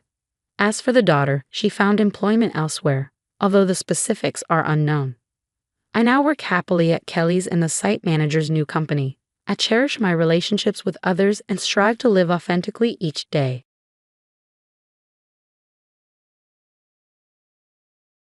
The police suddenly said, We've quickly taken a child found in the car to the hospital. You're under arrest. I was shocked when they showed up at my house and couldn't believe what they were saying. What? I don't have a child, I replied, confused. The officer looked confused too. They said they found the car's owner through the license plate and it was registered in my name. Could this be true? I had a feeling, so I rushed to the hospital where the child was taken. There, I saw a boy about 5 years old lying on an emergency bed. His face was red and rough, but my heart raced when I saw his familiar face. From that moment, my life changed completely with this child at the center. I am Emily, a 33-year-old who works from home. I started dating my husband, Michael, when we were in college together in the same club, and we got married after graduation. We've been married for 10 years but couldn't have children. We even tried fertility treatments, but I found out I had a condition that made it hard to conceive. Michael, being kind-hearted, told me, It's okay. Let's live happily, just the two of us. My in-laws are nice, and since my brother-in-law already had a child, they never pressured me. But I felt bad for my parents, who were hoping for grandchildren. I live near them and visit often. If only my brother John had a child. I have a younger brother, John, who is 7 years younger than me. Maybe because he was the youngest, he started hanging out with bad influences in middle school. He says it's because our parents compared him to me, the smarter and more accomplished older sister. But from my perspective, our parents treated us equally. Still, John rebelled and caused a lot of trouble. At 20, he said he was cutting ties with the family and left home, disappearing without a trace. I haven't seen him since then. Sometimes I look through old photo albums and remember the days when John, as a toddler, would follow me around, calling me sis. One day, while I was working from home, my doorbell rang nonstop. I panicked and checked the camera, seeing the police at my door. They suddenly announced, "We transported a child found in a car. You're under arrest." I was shocked and speechless. "What? I don't have a child," I said. The officer looked just as confused. I had so many questions. The police explained that a passerby had noticed a car abandoned on the road with a limp child inside and reported it. The child was taken by ambulance to the emergency room. When I asked where the car was, they said it was in front of my parents' house. Unfortunately, my parents were away on a trip. The police identified the car's owner from the license plate. While the car was registered in my name, the person using it was my younger brother, John. I used to lend my car to John when he got his license, and he took it when he left home. Since then, the car has been left in front of my parents' house only when it needed inspection and maintenance. Despite scolding him, my parents felt sorry for John and took care of the car, thinking he might need it. But who was the child left behind in the car? Hurrying to the hospital, I approached the bed in the emergency room and saw just the top of a small head peeking out from a blanket. The curly, wavy hair instantly reminded me of someone. My heart raced as a childhood memory of John flashed before my eyes. Getting closer, I saw the face of a boy around 4 to 5 years old who looked strikingly like John. Could it be? Just then, I received a phone call from my mother, who was away and sounded panicked. John called and asked me to take care of his child. He said he left the child in the car because we were not home. Under this blazing sun, what should we do? I reassured my worried mother that the child had already been taken to the hospital and seemed likely to survive. She sounded relieved and said she would be back soon. I understood my mother's feelings. There was no time for a trip now. I knew this child was my brother's. But when was he born, and who is his mother? I explained to the police that he was probably my brother's child and decided to stay with the boy. After that, I tried calling my brother several times, but couldn't reach him. Looking at the child, he seemed to be in pain. Seeing such a small body enduring so much hurt broke my heart. At that moment, a nurse came and handed me the clothes the child had been wearing before changing into hospital pajamas. They were worn out and very dirty, with the name Tom written on the tag. From his extreme thinness and the state of his clothes, it was clear that Tom had been living in a very tough situation. That evening, my mother returned from her trip and rushed to the hospital. "John," she murmured, holding Tom tightly with tears in her eyes. Tom looked a lot like John. By the next day, Tom's condition had improved, but he seemed very scared. I gently asked him, trying not to scare him, "How old are you, Tom?" "I'm 5 years old," he replied, holding out one hand and counting his fingers. "Wow, you speak so clearly." I praised him and stroked his head, and he smiled for the first time. Still, Tom seemed thin, pale, and small. The doctor said he had bruises all over his body. I convinced the police to let us take care of Tom until we could reach John, and somehow managed to avoid filing an official report. 3 days later, Tom was ready to leave the hospital. I didn't want him wearing his old, ragged clothes, so I bought him new ones and dressed him in them. He looked even smarter and cuter in his fresh outfit. As we were leaving the hospital, I finally managed to get through to John on the phone, but there was a lot of noise on the other end. "How could you leave him in the car under the blazing sun?" "He ended up in the hospital," I shouted in frustration. "He survived, didn't he?" "So it's fine," John replied casually. "He had bruises all over his body." "Did you do this?" I demanded. "Thomas is clumsy. I was just teaching him discipline," John retorted, showing no remorse. I was speechless. He's only 5 years old. He's struggling. He can't even remember his letters no matter how many times I try to teach him. It's frustrating, so I left him at our parents' house. I was shocked by my brother's harsh words about his own son. Considering it might be best for Tom not to be with such a parent, I was even more appalled when John added, "I'm in the middle of a casino jackpot right now," and abruptly hung up the phone. Seeing Tom, who looked visibly worried, begin to silently shed tears, I gently said, "It's going to be okay," and comforted him by stroking his head. At 5 years old, it's natural to feel scared and cry. But he didn't seem to be asking for his dad or mom, which struck me as unusual. I couldn't help but wonder why, and it pained my heart. After discussing with Michael and my parents, we decided that Tom would stay with us at our home. At home, I prepared a kid-friendly lunch with hamburgers and fries, adorned with colorful character flags. When I set the plate in front of Tom, his eyes lit up. "I've never seen food like this before. Can I really eat it?" he asked. "Of course, Tom. I made it just for you," I assured him. I loved watching him eat, with ketchup all over his mouth and a big, crunchy smile. In the evening, Tom had a blast playing in the bath with Michael, laughing and having a great time. At bedtime, I'd read him picture books while lying next to him. He listened attentively with sparkling eyes, but sometimes he'd look at me with a worried look. "Can I stay here forever? I don't want to go back home anymore," he pleaded one night. "I understand. You want to stay here with us, right?" I asked gently. Tom nodded with relief, and it broke my heart to see him feeling that way. As the days passed, he grew even closer to me and Michael. He'd offer to help fold laundry or try to carry my shopping bags with his little body when we went out. Living together, I discovered what a kind and wonderful child Tom was. Michael and I grew very attached to him, and we began discussing the possibility of adopting him, especially if John and his partner weren't planning to raise him. When I checked with the city office, I learned that my brother and his wife had registered Tom's birth, and according to their address records, they were living with Tom at our parents' house. We started the process of consulting with family court about adoption. About a month after Tom came to live with us, John and a young woman came to visit. "Hey, thanks for taking care of Tom, lol," John said casually. "I don't want to go back," Tom whispered, quickly hiding behind me. He must have had some frightening experiences.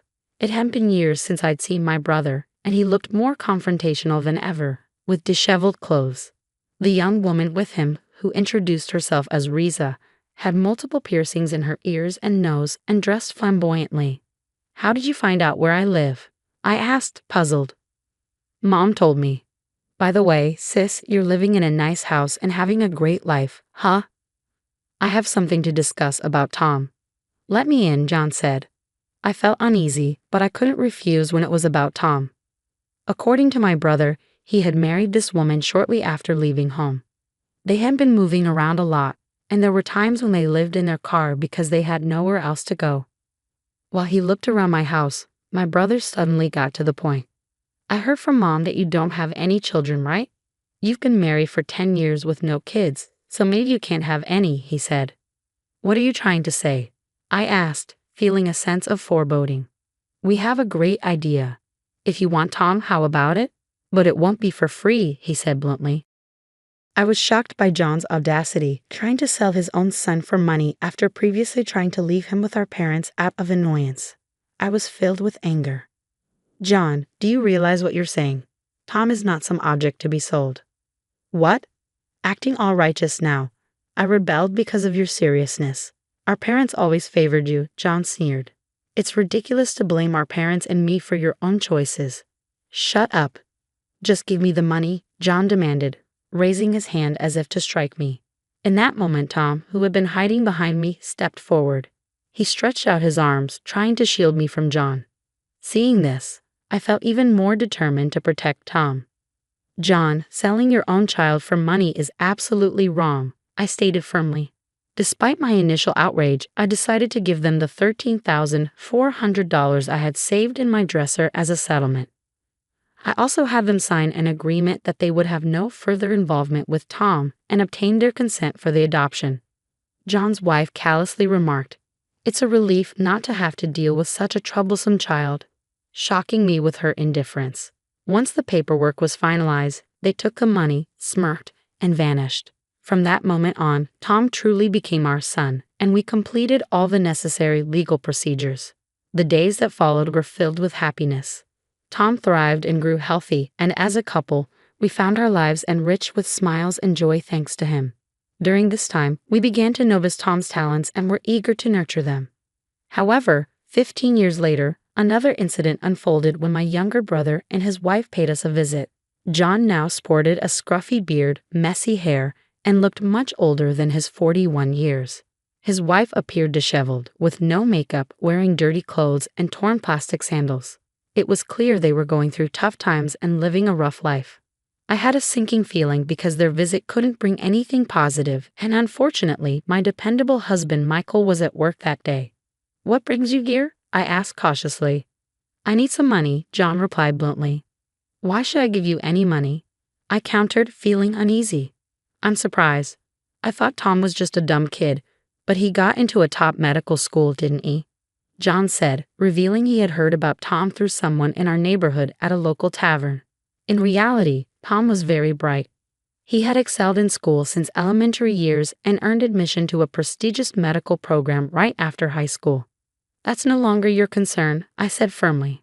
"It's a big deal. He's my son. And since he turns out to be such a great kid, I thought I'd take him back," John stated. "What?" I exclaimed, shocked by his audacity.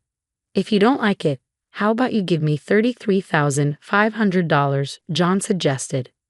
"Didn't I already give you $13,400 15 years ago?" I countered. "That's a different situation," John insisted. "I can't give you that much money," I firmly refused. John grabbed my collar and threatened me, asking if I wanted to get hurt. It hurt more emotionally than physically, seeing my brother act this way. Just then, someone shouted, "Stop it," and grabbed John's arm. It was Tom, now a strong 20-year-old. Tom easily subdued John, who ended up lying face down on the floor. My brother's wife, seeing Tom all grown up, said warmly, "You've grown so much. I'm your mom. I've wanted to see you." But Tom stood firm, declaring, "My only parents are the mom and dad of this house. I remember the terrible things you did to me when I was just 5. I felt love for the first time when I came here. You are not my parents." Even after Tom's heartfelt words, John and his wife didn't seem ready to give up. So I showed them the agreement we had made 15 years ago. It clearly stated, "We will have no future involvement with the child. If we fail to comply, legal action will be taken. You've broken your promise. I'm calling the police," I stated firmly. They looked visibly shaken, trying to make excuses that they had forgotten about the agreement. In reality, we're being chased by debt collectors. Without $33,500, we're in serious trouble. Please don't be so heartless. Help me out, sis. You're well off, right? John pleaded. Despite his earlier threats, now he was begging. "I can't help you. The moment you abandoned Tom, you lost any connection with me as well. You're no longer my brother," I said firmly. "Please," John begged, desperate and defeated. I firmly rejected John's pleas. Helping him would only enable his behavior to persist. As their insistence continued, I was on the verge of calling the police when they reluctantly left. Later, I learned that the couple had been arrested for shoplifting and were now leading a troubled life in jail. Meanwhile, Michael, Tom, and I continued to live peacefully and happily. Seeing Tom's determination to become a doctor and help those in need fills my heart with joy. Thanks to Tom, our days are filled with laughter and contentment. We look forward to continuing our happy life together.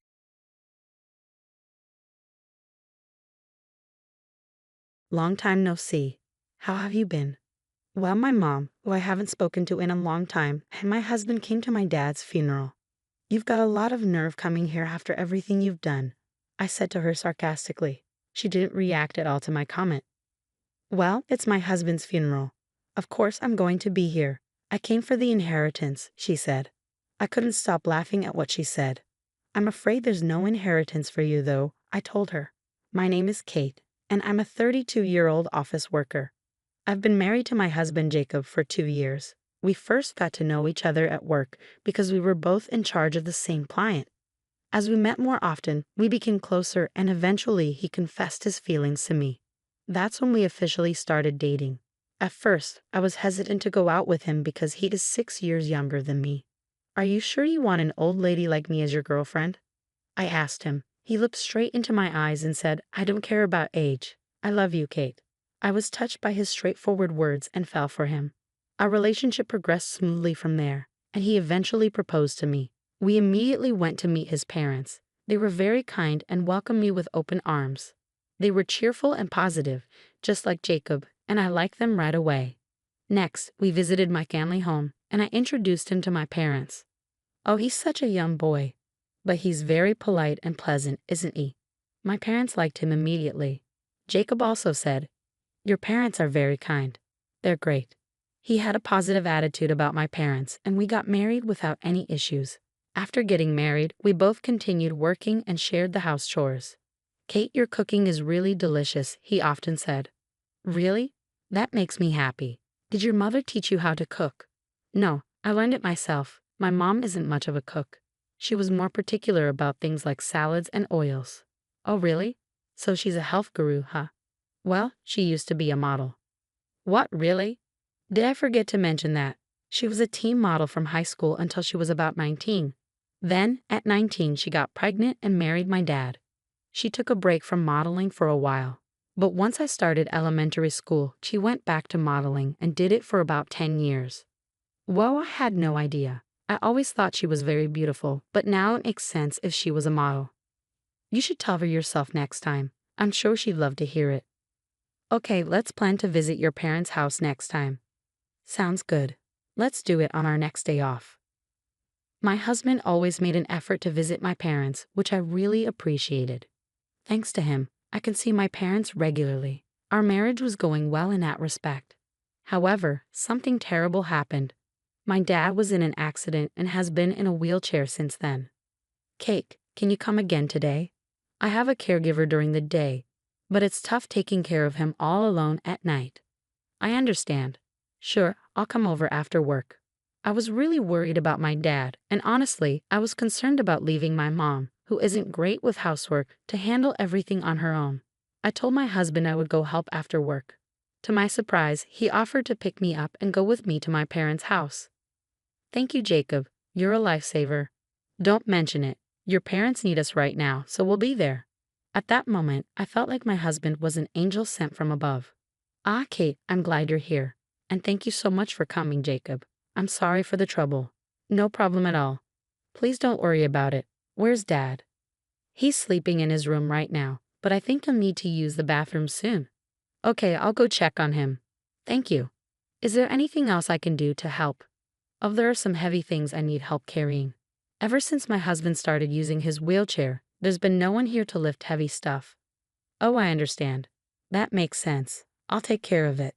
My husband was happy to help my mom with her request. I was really glad he came along. "Dad, you're awake." "Thanks for coming, Kate. I heard your voices and woke up." "I see. Do you need to use the restroom? I can help you get there." "Oh, I think I'll take you up on that. I'm really sorry for the trouble." "Don't worry about it. I was able to go to college because of you. It's my turn to help you now." "Thank you, Kate." After taking care of Dad, my husband and I went back home together. When we arrived, my husband had something to suggest. "Hey, how do you feel about us moving in with your parents?" "What?" "Well, honestly, it must be difficult for your mom and dad to live alone in their current situation." "Yeah, but are you okay with that? They aren't your parents, you know. Won't you feel stressed?" "Not at all. Your parents are really kind, so I have no problem living with them." Jacob. I was deeply grateful for my husband's suggestion. Truthfully, I have been thinking the same thing. There's a 15-year age gap between my mom and dad.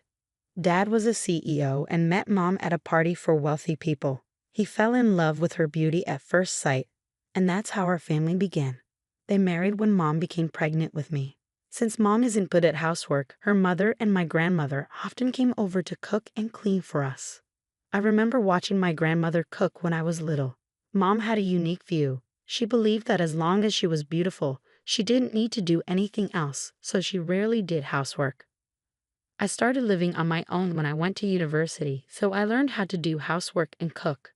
I can manage most things by myself. But mom wasn't able to do much, so she struggled to take care of dad alone.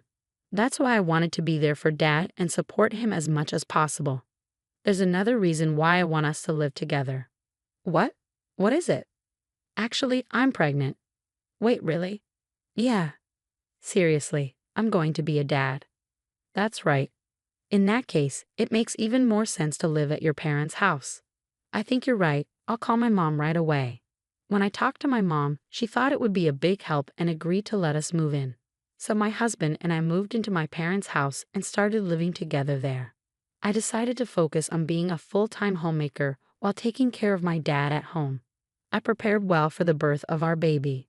If anything came up, my mom would take me to the hospital, and even though she couldn't cook much, she would buy whatever I needed from the store. That alone was a huge help, and it was comforting to be back home. My husband seemed to get along well with my parents. He would talk to my dad about his health and have enjoyable conversations with my mom. Seeing this, I felt reassured that marrying him was the right decision. Jacob, could you come with me to the store? There seemed to be cheaper ingredients at a supermarket a bit further away today, so I thought we could drive there. Sure, I'll take care of it. My husband and mom bonded like they were truly family, often going shopping together on weekends. As my belly grew with the baby, it became harder for me to go out, so I was grateful they took the initiative to handle the shopping. Time passed, and I gave birth to our baby without complications, a healthy baby boy. Our family was overjoyed and celebrated the birth of our son with us. Since we have a boy, he might be able to take over my dad's company in the future, I thought. I was looking forward to a lively and even more enjoyable life with my family. That's what I thought, but soon I would face an unbelievable situation. It happened on a day when I was planning to take my son shopping for baby items.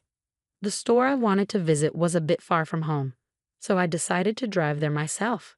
Instead of explaining what I needed to my husband and risking him getting the wrong things, I thought it would be faster if I went alone. So I asked my husband to stay with my dad and set off for the store. However, about 10 minutes into my drive, I realized I had forgotten my wallet. I hurriedly turned the car around and headed back home. As I was about to go upstairs to retrieve my wallet from my room, I heard a strange noise coming from my mom's room. Currently, my dad, who uses a wheelchair, stays in a room on the first floor of my parents' house, while my husband, mom, and I have our rooms upstairs on the second floor. On this particular day, neither my husband nor my mom were in the living room on the first floor. I had a sinking feeling something was wrong. Quietly, I approached my mom's room. I heard a creaking noise and heavy breathing, and I instantly knew what was happening. I started recording on my phone and cautiously opened the door. What are you both doing? Whoa. Both my mom and my husband were surprised, caught naked in bed together. They hurriedly began dressing. What is this? Are you having an affair? When I confronted them, they were shameless. Yes, we are. But well, it can't be helped. Jacob prefers me after all, my mom said. Sorry, Kate, your mother is just more attractive, my husband added. Excuse me? It seems my husband has a preference for older women, which he didn't mind when we were dating. In fact, he found the age gap appealing. Do you think this can be forgiven? Well, it is what it is. Whether we're forgiven or not doesn't concern us. We're going to move out and be together. So you're saying we're getting divorced? Yes, that's right. Then I'll prepare the divorce papers immediately. I remained surprisingly calm as we continued the conversation. I knew I had to stay strong for my dad, who needed care, and my newborn son. So, Mom, you're divorcing Dad, right? I'll bring the divorce papers for you too. To my surprise, my mom made a shocking statement. I'm not getting a divorce. What? I'm not divorcing your dad, but I am leaving this house. Wait, what? This isn't something to joke about. I'm serious. I'm not leaving until I get my fair share of the assets in this house. That's right, not until your dad passes away. What are you saying? I'm not leaving until I secure his inheritance. I was stunned. My mom was refusing to divorce my dad so she could ensure she received his inheritance. If they divorced, she'd only get a portion of it. How could you? I said, my fists clenched in anger as I stared at my mom. I'm just choosing what benefits me the most. Age doesn't matter to me. I'll take all the money I can get and find someone younger and better, she replied, completely callous. Jacob, I'm divorcing you, no matter what. Yeah, sure, but depending on the circumstances, I might refuse. What? What circumstances? That you or your dad agree to your mom's condition of not divorcing your dad. What? Since it's you, Kate, you might find a way to make this work, right? So if we're getting divorced, I want you to promise that your mom and dad stay married. You must be joking. I can't agree to those terms. Then I won't divorce either, and I won't pay child support. You can't do that. Well, what will you choose? My husband and mom looked smugly satisfied. Regardless, I knew I had to talk to my dad about this. I couldn't make a decision without considering his feelings, so I rushed down to the first floor. It seemed my dad was awake and had overheard everything. Kate, don't worry about me. Go ahead and divorce him. But, Dad, that means you and Mom. Don't worry about me. You need to divorce that man right away, my dad said, looking directly into my eyes. He must have had a plan of his own. With that in mind, I decided to follow my dad's advice and agree to the terms my husband proposed for the divorce. My husband and my mother laughed mockingly and said, "Let us know when Dad dies, okay?" Then they left. I was consumed with anger, feeling like I was losing my mind. But it was my dad who was truly suffering. "I'm sorry, Dad. Jacob did something unforgivable. Don't worry about it. They'll soon face their own reckoning." At first, I didn't fully grasp what my dad meant, but after he explained it, I understood his plan to ensure my mom and Jacob faced consequences for their actions. From then on, I decided to focus on living my life without being weighed down by them. I hired a helper during the day and resumed working. My son grew up healthy, and I became more adept at caring for my dad. He cherished spending time with his grandchild, and I hoped my son would inherit his kindness. Time passed swiftly. 3 years flew by in the blink of an eye. Recently, my dad's health declined, and he had to be hospitalized. Sadly, his health didn't improve, and he passed away. I had mentally prepared for this moment, so I was surprisingly calm as I immediately began organizing his funeral. My dad was dearly loved, and many people attended his funeral. However, among the attendees, I came face to face with the last people I wanted to see. "A long time no see. How have you been?" I arrived as I said I would, only to find my mom and my ex-husband standing there. "What are you doing here?" "I came to fulfill my promise." They had both come to my dad's funeral. "How dare you show your faces here after what you've done?" "Kate, attraction between men and women is often instinctual, so it's beyond reason. Those drawn to each other can't always help it." She didn't seem fazed by my sarcastic remarks. "Then why are you at my dad's funeral? You could have stayed with him alone." "Well, it's my husband's funeral, so it's only natural to attend. And as I mentioned before, I have a promise to fulfill. I'm here to claim my inheritance. Now tell me how much I'm getting." I couldn't help but laugh at my mom's boldness. "I'm sorry, but there's no inheritance for you." "What? What do you mean? She's entitled to a share of the estate." "I'm sorry, but my mom and dad are already divorced." "What? I never agreed to a divorce." "Have you forgotten that you once handed my dad divorce papers? He kept them for a moment like this.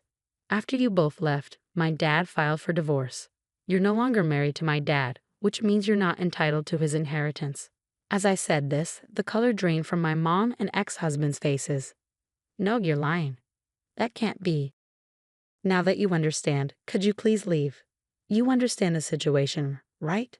Many people who respected my dad began to gather around us. They all condemned the two who had betrayed and hurt my dad. Realizing the gravity of the situation, my mom and ex-husband promptly left the funeral. According to reports, they were living a lavish lifestyle that far exceeded my ex-husband's income. It appears they even depleted my mom's savings, resorted to taking out loans, and were in dire financial straits when they learned of my dad's passing. They had hoped to use his inheritance to clear their debts, but their hopes were dashed when they received nothing. Now, their whereabouts are unknown, and I had chosen not to concern myself with it. On the other hand, I took on a role at my dad's company a few years back and eventually became the CEO before his passing. Now, I'm dedicated to safeguarding his legacy as CEO while also raising my cherished son. I envision him possibly taking over the company one day, but if he pursues other aspirations, I'll wholeheartedly support his dreams. For now, I cherish watching my young and adorable son grow. Narrator's comment: cheating with your wife's mother. That's about as low as it gets, isn't it? Even if someone has a preference for older partners, that's truly unforgivable. Kate's mother also displays the worst kind of behavior. Perhaps those at the lowest moral levels are naturally drawn to each other, but it's satisfying to see that their actions led them into financial ruin. Kate should continue excelling as CEO and enjoy happy days with her son.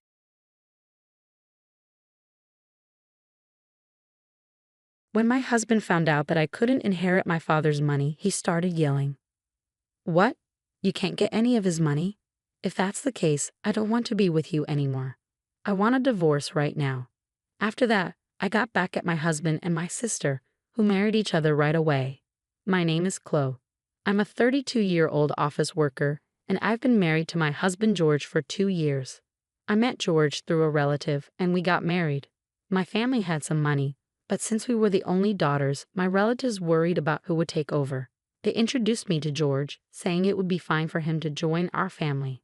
My husband George didn't officially join our family, but he started living with me at my parents' home.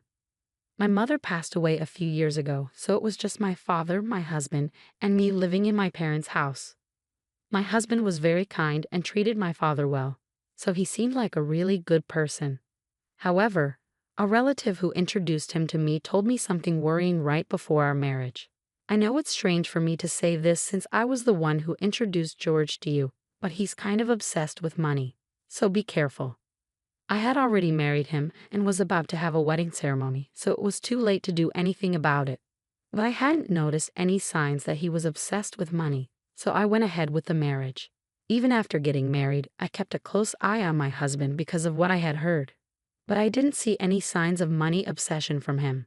However, he seemed to be interested in my father's money and would casually ask about it when he was having a drink with my father. My father was open about it, so I didn't worry too much. Another thing my husband was curious about was my younger sister. She is 5 years younger than me, and unlike me, who is calm, she is lively and outgoing with a vibrant social life filled with men. She doesn't look like me, and my husband was surprised when he first saw her. Your sister has a completely different vibe from you, Chloe, doesn't she? Seeing my husband fascinated by my beautiful sister, with her striking looks contrasting my plain and boring appearance, gave me mixed feelings. However, the relative who introduced me to George was worried that if I, being modest and plain-looking, couldn't get married, there would be no one to inherit after my family. I thought there was no need to worry because I had a beautiful sister. But later, I understood why that relative was worried. My father was very lenient with my sister, letting her go to college after high school and even to a vocational school after she graduated from college. My sister didn't have a particular goal. She just didn't want to work. On the other hand, my mother was strict with her, insisting she should get a job right after college. But my father overruled my mother and let her go to vocational school. After graduating from vocational school, my sister got a job at a company owned by a friend of my father's. But she quit after just 6 months. I was shocked by her excuse for quitting. I couldn't show my full potential at that company. My mother and I were puzzled by how my sister spoke as if she had already mastered her job after only 6 months.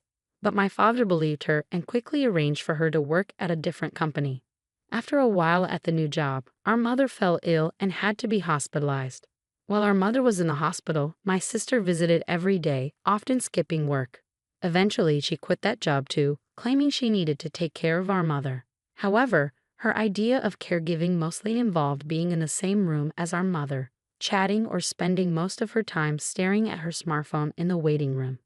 After our mother passed away, I took on the responsibility of managing her affairs, including picking up her laundry from the hospital and ensuring she had fresh clothes.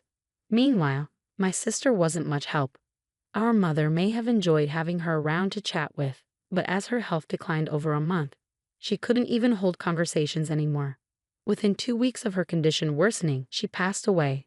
Both my father and sister were too shocked to arrange the funeral, so I took charge of that. Thankfully, our relatives pitched in, and we gave our mother a proper farewell.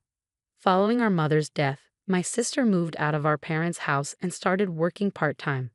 However, her earnings weren't enough to cover her rent and utilities, so our father began footing those bills. It seemed she was spending her money on fun rather than saving. Whenever her part-time income fell short, she turned to our father for financial support. Our mother used to be strict with her, so even when she started working, our father didn't give her an allowance. Now, though, he provides her with whatever she needs. I realized that both my father and sister were content with their financial arrangement, so I didn't see any issue. Even after I got married and moved in with my husband at my parents' place, my father continued giving my sister an allowance. At that time, I didn't notice, but it turns out my sister was also asking my husband for money, and he was giving it to her willingly. He couldn't refuse her and told her to keep it a secret from me, saying, "Don't tell Chloe about this, okay? She might get jealous." My sister lived off this allowance from our father and the money from my husband, doing part-time work when she felt like it. However, this lifestyle couldn't last because our father fell ill and had to be hospitalized. While I juggled visits to the hospital between work and caring for our father, my sister never showed up. Instead, she started calling me and demanding money. "Since I've been getting money from Dad every month, I need you to continue that. The rent and utility bills are all being paid from Dad's account anyway," she said angrily, revealing this information for the first time. I was furious with my sister. Instead of worrying about our hospitalized father, she was only concerned about her own finances. Despite wanting to hang up, I knew my sister was also in a tough spot, so I asked her how much money our father was giving her each month. "How much does Dad give you each month? You really need to find a job soon and start supporting yourself." In a grumpy tone, my sister replied, "Stop nagging me. I was getting $1,000 every month, not including rent." I was taken aback by my sister proudly stating the amount. It made me worry that with such a substantial monthly allowance, she might lose any motivation to work seriously. I assumed our father would recover soon after his hospitalization, so I didn't see it as a major issue to keep supporting my sister financially. However, our father's condition suddenly took a turn for the worse, and I urgently reached out to our relatives. The doctor also informed me of his critical condition, leaving me deeply shocked. I desperately needed support from my husband during this tough time, but he claimed to be busy with work and rarely visited the hospital. When he did come, he'd ask insensitive questions like, "Your father must have a huge inheritance, right? Since you and your sister are the only heirs, you'll split it evenly, won't you?" I was speechless in response to my husband's focus solely on the inheritance. It dawned on me that this was what my relatives meant when they warned me about his obsession with money. I felt a deep sense of disappointment. Even when I called my sister to tell her about our father's critical condition, she only cared about her own financial needs. "Forget about that. Just make sure you keep sending me money every month. I can't survive without it." The call ended abruptly. I was furious at my sister's selfish words, but I also felt uneasy hearing a faint male voice in the background that I recognized all too well. It gave me a sinking feeling. About a month later, our father passed away, but neither my sister nor my husband was present in his final moments. Having gone through my mother's funeral, I understood the weight of organizing such an event. To add to the burden, neither my husband nor my sister offered any help. My sister didn't even attend the funeral. My husband did show up, but as soon as it ended, he disappeared, citing work. Even the relative who introduced us noticed his absence and questioned me about it. "What's going on with your husband? It's odd for him to be missing like this, isn't it?" All I could manage was a bitter smile in response. "He seems tied up with work. He had to head back home," I explained to the relative, who sighed in response. Yet it was I who wanted to sigh just as much. After the whirlwind of my father's funeral settled, my husband approached me with a smirk on his face. "Finally done, huh? So how much did you inherit? Even if it's split between the two of you, it's gotta be a tidy sum, right?" As warned by my relative before our marriage, it seemed my husband's mind was preoccupied with thoughts of my father's inheritance. Disheartened by his attitude, I replied casually, "My sister gets $100 million and I get nothing." I hadn't even spoken to my lawyer yet, and with the funeral just behind me, I hadn't sorted out my own emotions. Seeing my husband so eagerly discussing the inheritance made me feel like laughing out loud in disbelief. Without missing a beat, my husband erupted. "What? You can't inherit any of his assets? In that case, I have no reason to stay with you. Let's get a divorce right away." Feeling similarly, I shot back, "Fine, let's do it. You married me for my father's inheritance in the first place, didn't you? I'll divorce you." As I said this, I handed him the divorce papers I had already prepared. He seemed a bit taken aback as I brought them out, almost as if he expected it, but he signed them nonetheless. Just before leaving, he uttered these words as my now ex-husband. "I'll divorce you since you have no inheritance and marry your sister Emily to get the $100 million. Despite that, I promptly filed the divorce papers, severing ties with my deceitful husband. The next day, it seemed he had already submitted a marriage certificate with my sister. A few days later, I received a call from him. Still believing his delusion, he shouted, "When are we starting the inheritance process? Get Emily her $100 million as soon as possible. I had been expecting his call. I didn't want to be the one reaching out to him, as he had left our home on his own. I responded in a composed, business-like tone. Let's discuss it at my place this Sunday. I'll be prepared for the proceedings. My ex-husband, believing he was about to cash in on an inheritance, hung up the phone with joy. Little did he know, I eagerly anticipated his reaction when he learned the truth. When the weekend arrived, both he and my sister came to my parents' house, surprised to find a lawyer waiting there. Nevertheless, my ex-husband seemed confident. Of course you need a lawyer when there's an inheritance involved, he remarked. Then, with a puzzled expression, the lawyer addressed my ex-husband. Before we discuss the inheritance, there's the matter of property division that your ex-wife has brought against you. The lawyer proceeded to show my ex-husband a series of photos, images capturing him leaving my sister's house on specific dates clearly marked. Addressing him firmly, the lawyer continued. These photos serve as evidence of your affair prior to the finalization of the divorce. You will need to comply with the terms of the property division settlement. I had overheard my ex-husband discussing the inheritance on the phone with my sister, prompting me to instruct my lawyer to investigate his infidelity, perhaps thinking I was preoccupied with my father's funeral. My ex-husband and sister had been meeting almost daily at her house, providing ample evidence for my case. Both were taken aback when the conversation shifted from inheritance to their affair. But my ex-husband quickly composed himself and countered. Property division is nothing compared to the $100 million inheritance. I'll settle it immediately.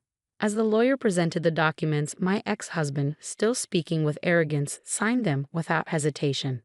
Once confirmed, I calmly informed him, enjoy your life with my sister, who gets nothing from inheritance. Since you've signed, I'll ensure the property division is enforced. Upon hearing she inherited nothing, my sister exclaimed, What? Why do I get nothing? I'm supposed to receive $100 million. My ex-husband also turned red and shouted, There's no way, there's no inheritance. I won't let you take it all. The lawyer intervened calmly, addressing their anger. Emily is actually the biological child of Chloe's late mother from a previous relationship and was never formally adopted by Chloe's late father. Therefore, Emily, you cannot inherit your father's estate. I also explained to my bewildered sister, when our parents remarried, Emily, you were about 1 year old. You probably don't remember, but I recall it vividly. I was 6 years old at the time and was thrilled to suddenly have a sister. Never did I imagine that this same sister would end up taking my husband. Our parents, both burdened with young children from previous marriages, aimed to strike a balance between us when they remarried and began parenting together. My mother loved me as her own daughter, and my father cherished you, Emily. Perhaps he spoiled you more because you weren't his biological child, being overly cautious. Despite both of them remarrying with children, my mother, suspected by some relatives of being interested in my father's assets, chose not to officially adopt you. Those relatives who consistently recommended suitors for me did so knowing I was the sole heir to our father's wealth. If our parents had had a child together, things might have been even more complex. But fortunately or unfortunately, they didn't. Perhaps they avoided having more children to prevent future inheritance disputes. Now understanding that my father had been financially supporting my sister even into her adulthood because he couldn't leave her his inheritance, I realized the extent of their relationship. Like my sister, I also hadn't been formally adopted by my mother, but it never affected how we saw each other. It seemed our parents hadn't disclosed their remarriage to my sister, and today was the first time she learned the truth. As for my ex-husband, his face turned from red to pale as the situation sunk in. Not only was he not inheriting what he expected from my sister, but he was also facing a property division claim he had already signed off on. With a pale face, he asked me, was it a lie that my sister was getting $100 million and I was getting nothing? Suppressing a laugh, I replied, of course it was a lie. It was my way of getting back at you for cheating on me. Besides, my father's estate was nowhere near $100 million, even though he was wealthy. Suddenly, my usually quiet sister erupted. I've been shopping so much, thinking I'd inherit Dad's money. What about the support Dad was giving me until now? Will you take care of that, sis? You're married with a dependable husband now, so you don't need it anymore, right? Make George support you.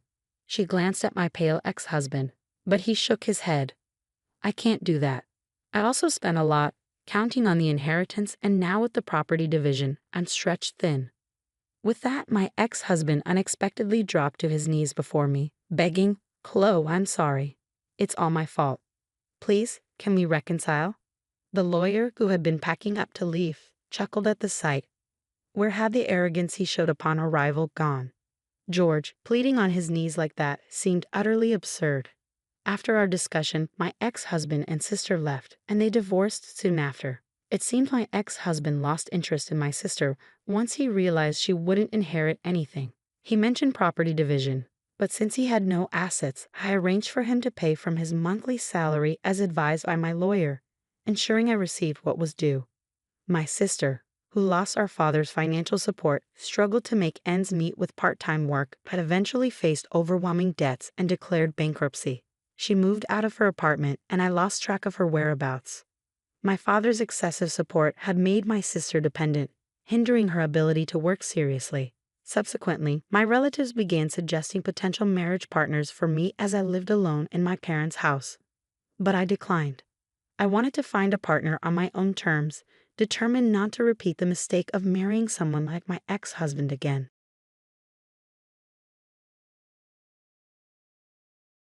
My husband has been having an affair and has been buying expensive gifts for his mistress using my credit card.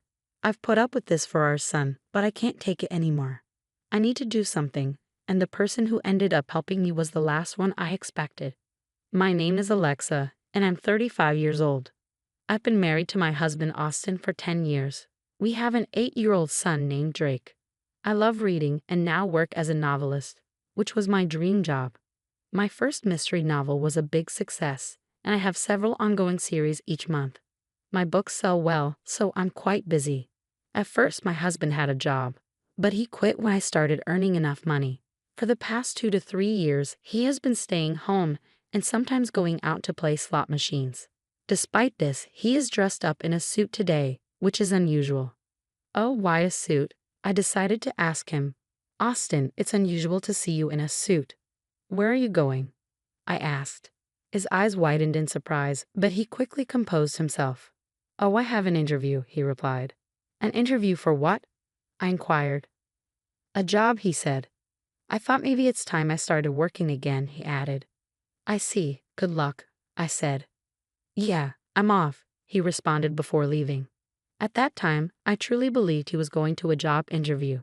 Our son is still little, and I thought Austin must have been thinking about our future. However, he didn't come home until 1 a.m. that night. I was still awake because I had a deadline coming up. When Austin finally came in, he fell asleep on the living room sofa, smelling of alcohol and perfume. His smartphone was in his hand, and it was unlocked. Out of curiosity, I looked at his phone. What's this? No, I can't believe it, I whispered to myself. It turned out my husband was cheating on me. What shocked me even more was that his lover was my close friend, Ashley. They had gone to a fancy restaurant known for its beautiful night view. I felt as if I had been hit with something really hard. No way, Austin is having an affair with Ashley? Why? Ashley has a husband too, doesn't she? I trusted both of them. Tears filled my eyes as I faced this unexpected reality. Not wanting to wake my husband, I tried desperately to hold them back. Evidence. Yes, evidence, I thought. For now, I sent the evidence of the affair to my own phone and decided to think about what to do next. The next morning, I casually asked my husband, who was acting normal as usual, "Hey, Austin, about yesterday." "Yesterday," he responded. You said you had an interview, but you came home late. I was just wondering what happened," I said. My husband looked away, seeming to think of an excuse. "Actually, I ran into a friend after the interview, so we ended up going for a drink." "A friend? Who?" "Someone you don't know. I don't have to explain everything, do I?" "Yeah, you're right," I replied, feeling a mix of frustration and sadness. As expected, my husband hid the fact that he had met Ashley. His attitude made it clear he was having an affair. A month after discovering my husband's affair, I still didn't know what to do. I hadn't confronted him about it yet. If I did, our marriage would probably end badly. If it was just me, I would have shown him the evidence and divorced him already. The only reason I didn't divorce him was for our son, Drake. I couldn't take his father away from him when he was still only 8 years old. Afterward, Austin took advantage of me being confined to my room working and started going out frequently. But this was also a perfect opportunity for me.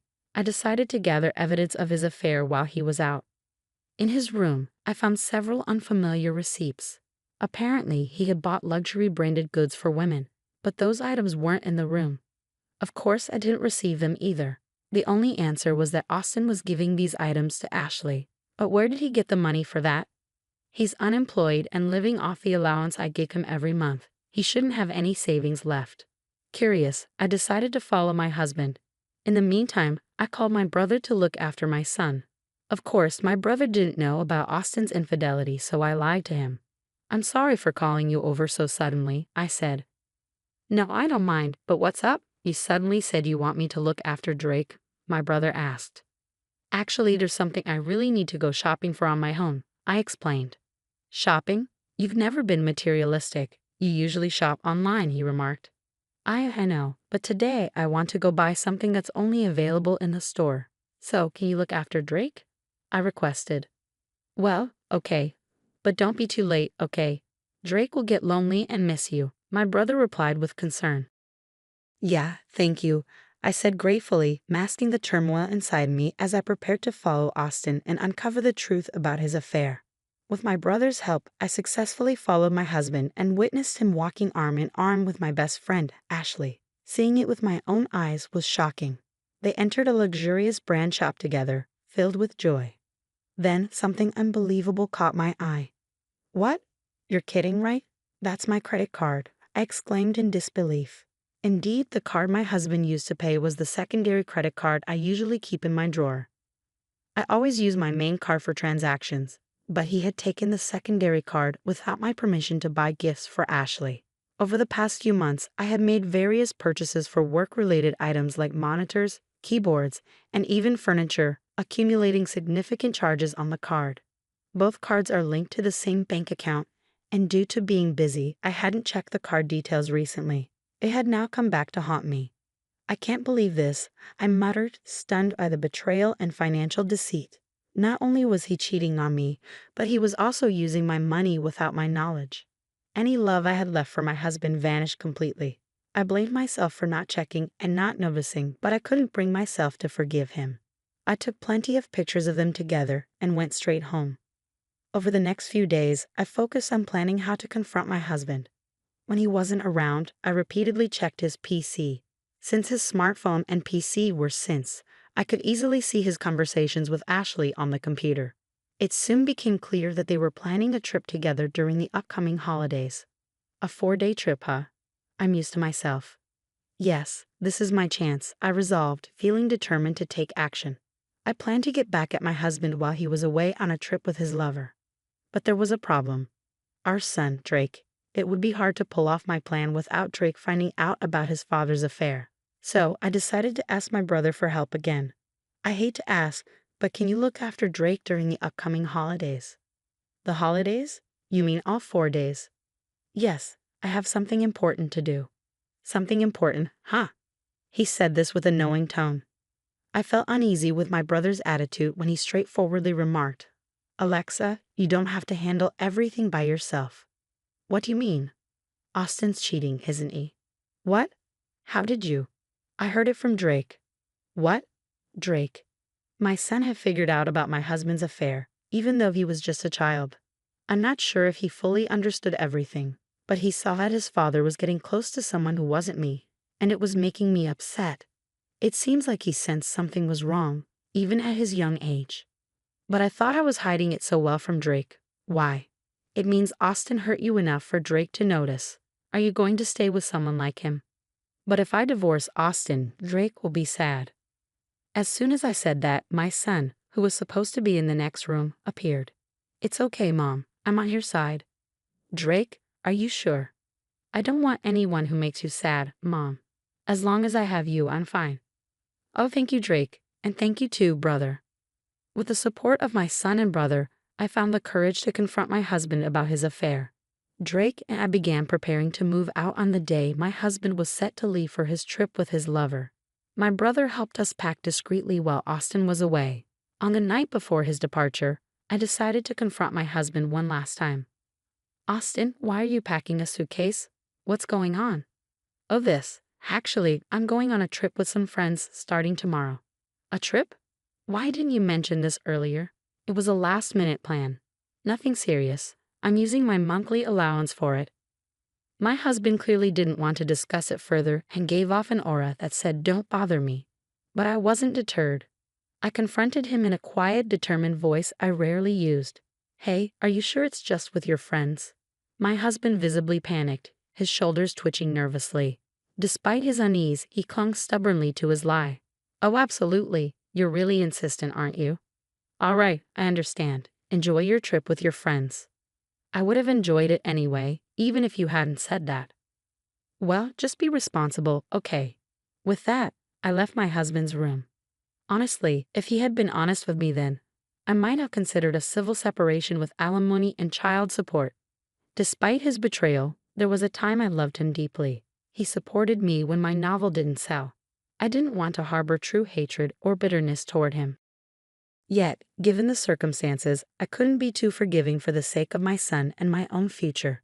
I decided it was time to take action and end things with him. There was no reason for me to hold back anymore, especially after discovering his continued deceit. Early the next morning, my husband had already left for his trip. I checked a drawer and confirmed he had taken my credit card. As usual, I promptly called the card company, reported it lost, and had it deactivated. My son woke up and I greeted him with a good morning. "Mom, today's the day, right?" "Huh. The move. We're going to our new house today, right?" Seeing the excitement in my son's eyes, any lingering doubts vanished. "Oh, Drake, yes. I've canceled the credit card, so let's move to our new home." "Yeah, that's right. I'm so excited for our new place." With my brother's help, our move went smoothly. Our belongings were relocated to our new home, while my husband's things were sent elsewhere the following day. Relaxing in our new space with my son and brother, my husband called. "Hello?" "Oh, Alexa. What is it?" "Well, actually, this trip is costing more than I expected. Could you possibly send me some money?" I realize he must be struggling financially on his trip because I have frozen the credit card. He's avoiding the real issue about the card and asking for money indirectly, which is frustrating. "Didn't you plan this trip within your own budget?" "I'm sorry, but I can't lend you any money." "Don't be like that. If you don't help me out, I'll be the only one not having a good time on this trip." "You'll be the only one. Don't you mean both of you?" My husband responded with a confused, "Huh. After all, you're on a trip. You want to show Ashley only the good parts, right? But sorry, the card you took is no longer valid, so you'll have to manage." "What? What are you talking about, Alexa? What card?" Pretending not to know won't help. You're panicking too much. That's because you're saying things that don't make sense. I don't know anything about a card. Enough. I already know you've been cheating on me with my best friend, Ashley. What? Did you really think I had no idea? Are you kidding me? It's obvious. No, it's not what you think. I'm not cheating. I was so angry that my husband was still trying to deny everything. Ignoring my brother and son who were next to me, I unleashed all the pent-up fury. "Stop making excuses. You had a family and you cheated with another woman. And to top it off, using someone else's card. Do you even realize how despicable your actions are?" Alexa, let's calm down for a moment." "Huh? How can I stay calm dealing with the person I despise the most in the world? And just so you know, I have no intention of forgiving you or helping you. You and that woman can go to hell for all I care. Never show your face to Drake and me again." With that, I hung up on my husband. Then his mistress Ashley called me. "Hey Alexa, what the hell did you do?" "Ah, Ashley, long time no see. How's the trip with my husband?" "Shut up. Explain yourself." "What are you talking about?" "Don't play dumb. You sent Austin's belongings to my house, didn't you?" "Indeed, when we moved, I sent my husband's belongings to Ashley's address. But Ashley, being married herself, naturally has her husband at home. That's exactly why I sent all of Austin's belongings to her house, along with a detailed letter explaining everything." She screamed at me over the phone, her voice breaking. "This is not a joke. What did he do?" "My husband found out, and now he's furious." "Well, you brought this upon yourself by having an affair while married. You were supposed to be my friend. This is betrayal. You're the worst. I misjudged you. Excuse me? That's rich coming from you. My best friend was having an affair with my husband. How could I forgive that? Who was rude first, huh? I didn't mean it seriously. It was just a joke. I would never actually be interested in someone like him. I don't care if it was a joke or not. I'm filing for divorce anyway. You did have an affair. That's a fact. I'll never forgive you. I'll be seeking significant compensation, so be prepared. Compensation? What are you talking about? I didn't agree to anything like that. Well, you're going to hear about it. It's what you deserve. Wait, I'm a housewife. I can't pay any compensation. I don't care. Figure it out yourself or ask your husband. Although, I doubt that will work. Oh wait, Alexa. Hey, wait. Goodbye. I hung up without listening to her and blocked her number. Later, I finalized my divorce through my lawyer and pursued compensation from my ex-husband and Ashley. Along with child support, I demanded repayment for the credit card charges he made without my consent. After paying the compensation, Ashley's husband demanded a divorce due to the debts, and she was kicked out of their home. She tried to seek refuge with her parents, but they turned her away given the circumstances. With nowhere else to go, Ashley now lives where she works and takes up night shifts at a bar. Austin also tried to lean on Ashley, but she was furious with him for causing her divorce. She promptly ended their relationship. Currently, Austin is juggling several part-time jobs and barely making ends meet. His prolonged unemployment has made it challenging for him to secure stable employment. If Austin ever falls behind on his alimony or child support payments, I intend to pursue him for what's owed, no matter what. As for me, I'm enjoying a peaceful life in our new home with my son. He's growing remarkably, and each day brings new excitement. My focus now is on giving him all the love and stability he deserves, ensuring he never experiences sadness like that again.